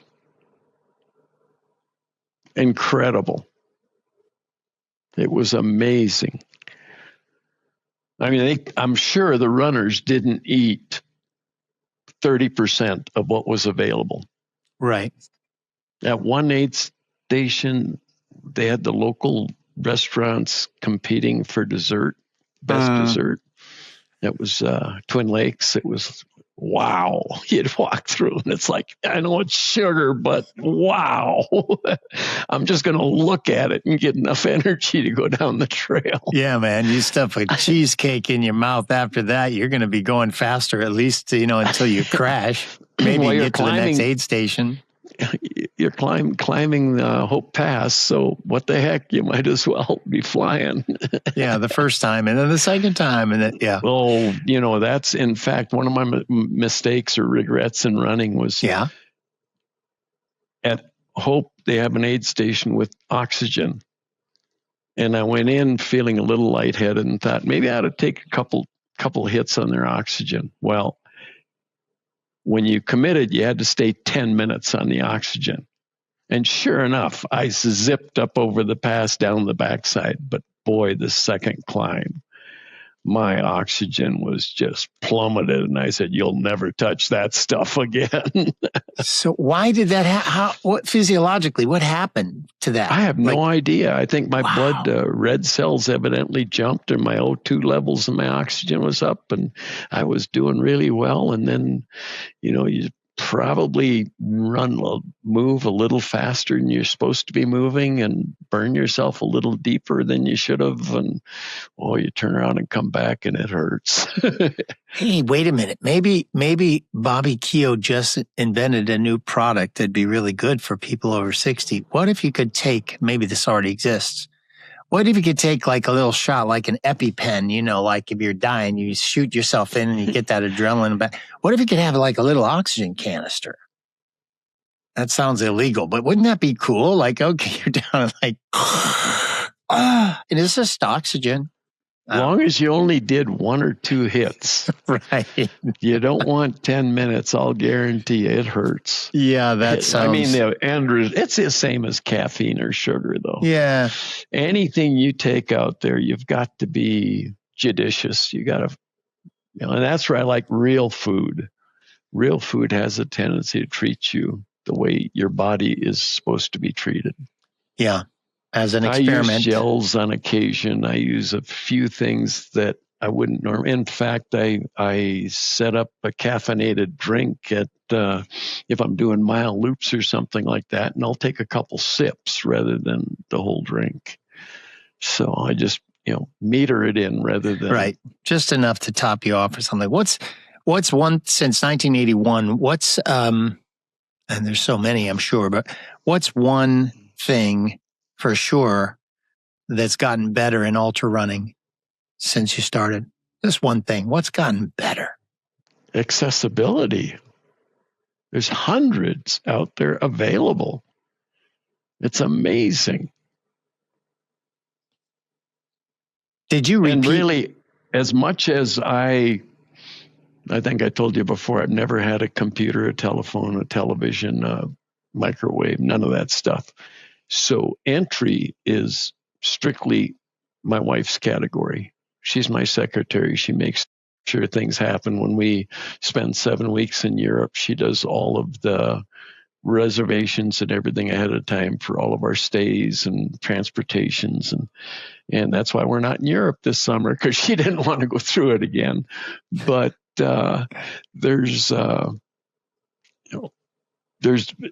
it's really actually made it easier for people to get into races. I used to have to order the written or the forms and fill them out and send them in. And so that's gotten a lot easier, as much as it's not in my favor. Right. You think it looks like with because you've been doing this for so long, early on, you repeated races many times over. Was that primarily because that's just what was available? Because the number of races that was part of the reason.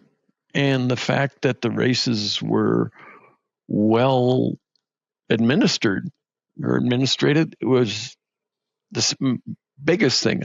I go back to people more than anything. And And yeah, there weren't a whole lot available out there within easy weekends stays. So yeah, I did, and I still do repetition. I found over time my fastest Leadville was my 10th finish. Over time, I learned the course, I learned the process, and I can move a little more freely each time I do a race. So there's a combination of things. And that 1,000-mile buckle for Leadville is pretty cool. Especially seeing as how it was my only legitimate sub 25 hour there. So I left there with a lot of silver. I was carrying 2 huge buckles. Wow. Yeah. That's the way to do it. Did you still run Leadvilles after that, or was that your last Leadville? I finished 3 more. 3 more. Yeah. When it commercialized, I quit. Okay. How about Grandmasters? I'm kind of excited. I haven't done it, but I got some friends now, and they're all like, "Hey, maybe we should do this one." And Cather Corbett, who is I don't know how, she just loves it, and she's like, "Get out there, you got to do it. Get as many people as you can." Like for a minute, I'm like, "Are you on the grind, Cather? What's going on? You hustling to make, are you part of the race?" And she laughed, and she's like, "It's just amazing. People over 50 need to know they can do this, and this is a race that lets them know they can do it." So what do you think about that? You've done it a bunch. It was my 100th finish. And the people that put it on are angels. They're wonderful, wonderful people. The course is one of the ugliest courses I've ever run.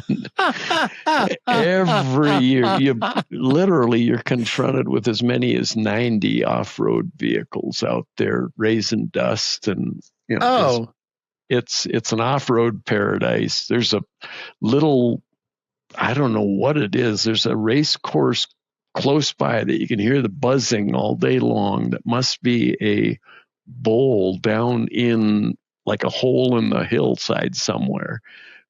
And then at the original, there were riding lawnmower races at the start finish area, which they had to move away from because the people racing the lawnmowers were so serious they couldn't stand the fact that ultrarunners were coming and going near their event. So they ended up having to go to a remote site to start finish, and it's really butt ugly. It's horrific. I will do that race every time I get a chance because the directors are so great. Literally, I got to the finish line. There was a plaque for my 500th mile. There was a plaque for my 100 times 100 finish. There was a cake celebrating my 100th finish. There was a bottle of champagne. The people are and they live in a trailer house. I mean, it's not like they're making a lot of money or doing this for fundraising. They're just great people. I'm so glad I asked. I love you. I love this, and I love the opportunity for that race. And I'm going. I'm going to go. Yeah. I'm going for sure. So what is the cutoff in that, 40 or 48? I don't know. It's enough. Yeah, it's enough. I think it's 40. I think it might be 48. Yeah. And there's a guy named Lion Caldwell, who's an old school 100-mile runner too. He's the guy who said, "Mark, just sign up for a 48-hour event. Don't even worry about nothing. Just go do that. And then you'll know, then you'll be able to better pick what 100-mile you want to do, because you'll have a better sense of how long it's going to take you, even if you don't do more training or whatever. And the Cather was like, "Get out there, do that Grandmaster." But it took Bobby Keogh to give me the blessing. It's like, "Go, my son, absolutely. Go do that race." We haven't done it the last 2 years because they bumped the date into a conflict with us. So we can't do 2 things on the same weekend, but I will probably go back this year. I think we've got it scheduled. I think it's in January. It was in February, but now it's in January, I think. So it It went Yeah. to March. Oh, 2 really? years ago, it was in March. Yeah. Oh, The first weekend, and we've committed there for 35 years in a row. Yeah. okay. Well, I'm going to find it and go so I can see you. Mm. It would be great to see a bunch of people that I've spoken with there. Yeah. Hey, Maybe. That's this guy true. really does. This guy really does run. For a minute, I just thought he looked good in the chair, but now I'm going to know for sure. All right. Oh, it's an ugly course. But literally the people make that one. How about this, Bobby? The last thing I want to hear from you, because I know this is a rare occurrence when you get in front of the camera, I think, as it's clear. So I really appreciate it. And I love your peanut gallery who cheers on Bobby Keogh, and you got to get Bobby. So I'm really grateful and appreciate that you're here. And this has been a blast. But feeling that maybe others won't be able to see as readily or as quickly, any story you'd like to tell that we haven't mentioned at all. And so people, when this episode ends, people are like, God, this guy's a storyteller. So give me a good story that comes to mind that we haven't even spoken about. Talk to me about it for a couple minutes. So I led up to this one a while back when I tore my adductor tendon. I was going to do the Nolan's 14. Let's see, Sunday was the end of Leadville. Thursday was the start of Nolan's. And they give you 48 hours to do 14 14ers, however you want to do them. There's no flag course, there's nothing. And I wanted to do it, and I knew that there were 15 positions allotted by the Forest Service. They'd only filled 13 of them. And so a friend of mine was doing it, and she had given me the information that there was sites available on the roster. And I showed up Wednesday night. I'm a teacher. Okay. Monday through Wednesday, I'm teaching. Wednesday night, I show up, and it's a camp. We're just camped. I'm sleeping in the back of my truck, and it's a pretty remote camp start. And I get up in the morning, and I'm wandering around. I find my friend, and she said the RDs aren't here yet, but they'll be shortly. And finally, I find them and said, I understand you've got 2 openings today, and I want to run your race. And they looked at me and said, who are you? And I said, well, I'm Bobby Keogh. And they said, well, we don't know you. What history have you got in running? And I said, well, 4 days ago, I quit Leadville, so I'd have enough of me left to finish this one. And they looked at me and said, huh?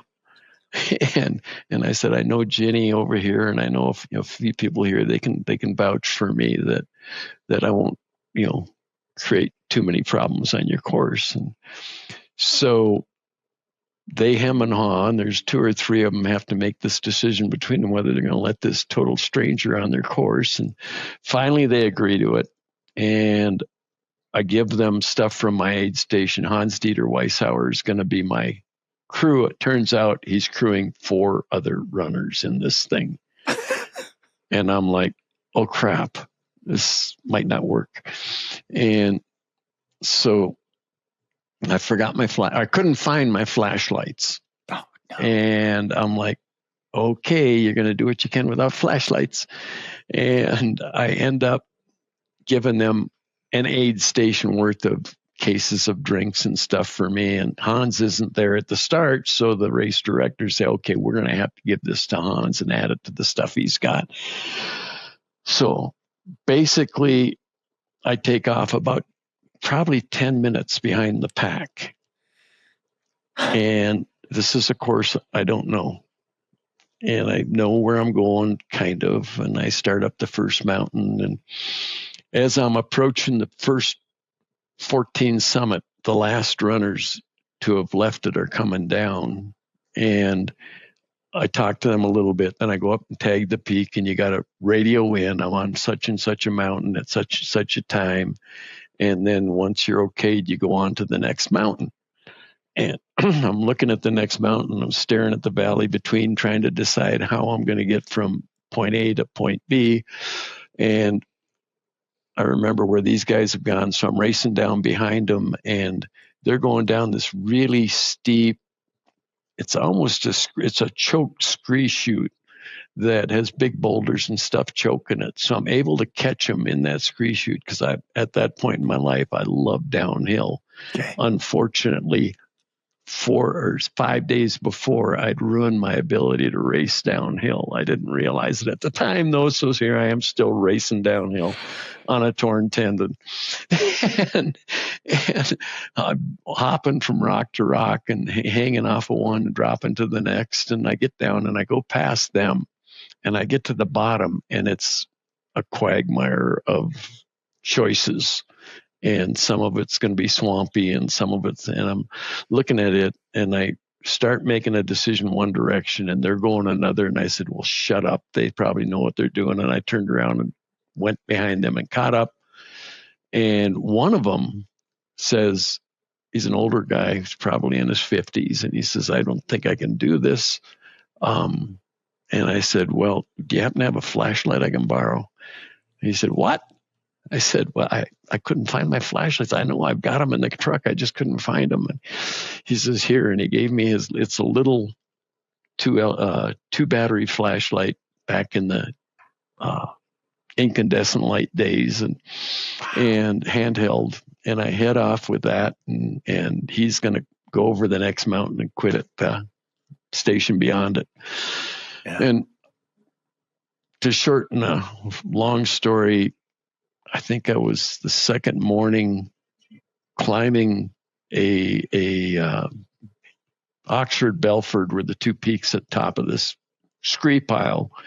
And the guy with me was a very experienced. He'd tried the Barkley a couple times, and he was a pretty experienced, crazy runner. And so I was with him, and he starts whining because it's really difficult to climb up scree as it's sliding down the hill at you. And we're scrambling. And finally, I can't stand listening to him. So I had the wrong direction for the wrong mountain first, intentionally, so I don't have to listen to him. And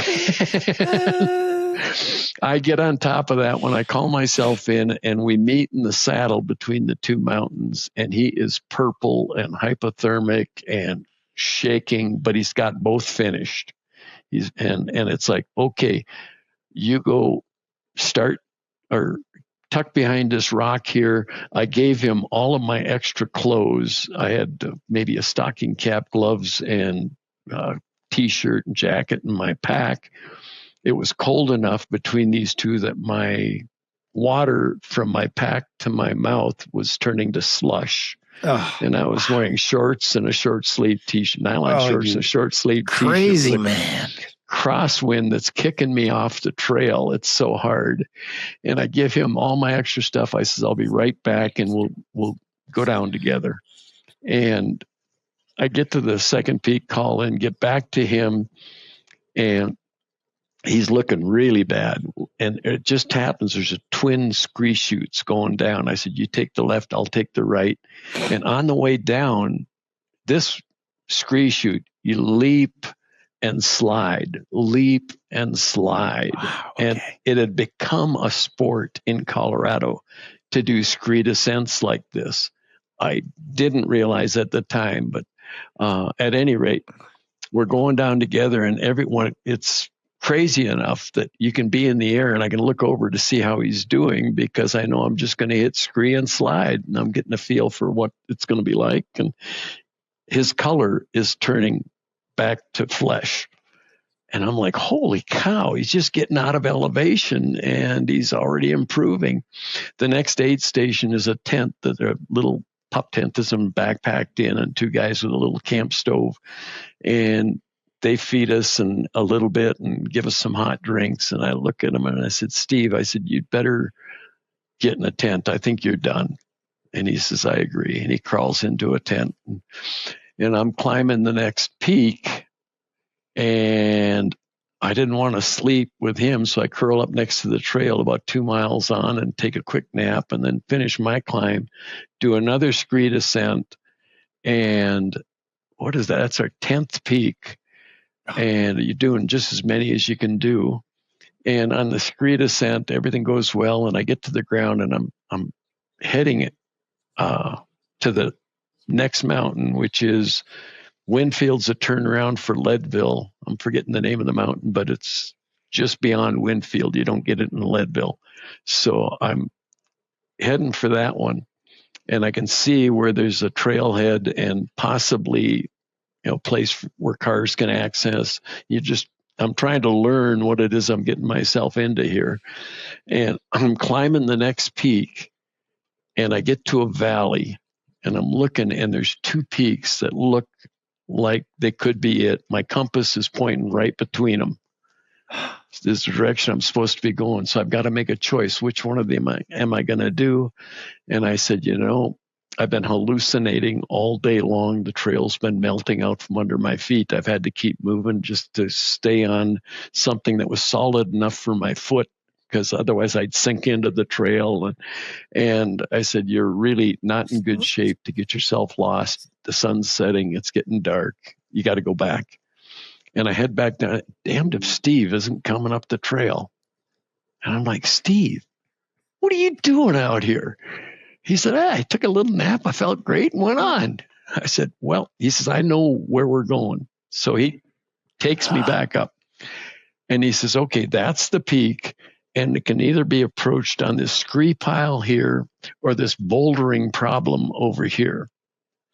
And I said, what are you going to do, Steve? He says, I'm doing the scree. I said, I've been with him at 2 a.m. on scree. I am not doing scree with Steve ever again in my life. I said, okay, I think I'll try the bouldering problem. And at one point, I've got about 4 inches of ledge on a rock face that's vertical. And I'm working along it spread out like this with about 15 feet down to what's basically obsidian glass type stuff that's got sharp edges. And I'm doing fine. And I get to a point where this boulder has fractured and opened maybe 25 inches or so. And I thought, if you were feeling okay, you could do this, but you're really a wreck. You've been running on this sore leg for 2 days now. You're hallucinating all day long. You can't do this. So I'll go back and I'll do Steve's route behind Steve. I won't have to listen to him. So I start working my way down the rock. And of course, down climbing is a lot more hazardous than up climbing. And I get to a point where I'm looking down at the obsidian and says, let's make the leap. So I work my way back up the rock to where this space is. Yeah. And I'm saying, you got to do this. There's no choice. And I'm hearing this fluttering. And I feel hands on my shoulders. And I feel hands on my legs, little tiny hands. And I smell a really sweet smell. And I look, and there's a cherub on this side of me holding me with her little wings fluttering. Another one on this side, and I can smell them. Wow. And I can feel them. And there's one on my head and 2 on my back. There's 7 of these cherubs holding me. And literally, I can feel the pressure of their hands on my body. I can see them. I can smell them. And I can feel the warmth of their cheeks because they're real close to mine. And I'm like, this is easy. And I just step across. And when my second foot hits and I'm locked, I hear them fluttering away. Wow. That's it. That's my story. Wow. The most amazing thing that has ever happened to me in my life. Was your life saved or the race or both? The race. I ended up fifth out of 14, and got 11 peaks on a torn tendon.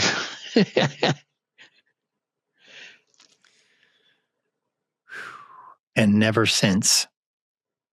The Cherubs have not visited you since. Nothing close. Hallucinations, yeah. But I can tell the difference between hallucinations and real. Well, even in that head state. That's what got you here, and thank you for sharing that. Man, if you don't think anyone thinks they're not in the right place, the right time, just be present. And the present will emerge. Wow. It's an amazing sport. It really is. I tell my people that I've known that played rugby, I said, you can only play rugby for a couple of years, but ultra running is real comparable. It's doable for us old guys and comparable. Well, you're a treasure. You are a treasure, Bobby Keogh. Thank you, my friend. Thank you for spending some time with me today. And I'll see you out there in the course. I hope you get to Grandmasters because I really want to see you out there. Or if not Grandmasters, there's enough that you're going to be around. I'm not going to the sticks again. I'm not going to the sticks, but some of these others, I bet I might be able to see you. Well, Grandmasters is definitely, and I'll do what I can to get there this year for sure, because those people deserve run. And literally, they lose runners over time because it's not a great course, but they deserve to have a successful race. Well, I'm in. I'm going to text my friend. We're going to register today. We've been talking about it for a minute. Yeah. Good. All right, Bobby, thank you very much. You're amazing. And I hope to see you again on the trails. Absolutely. Good chat, Mark. Thanks for the opportunity. My absolute pleasure. Thank you. You bet. Take care.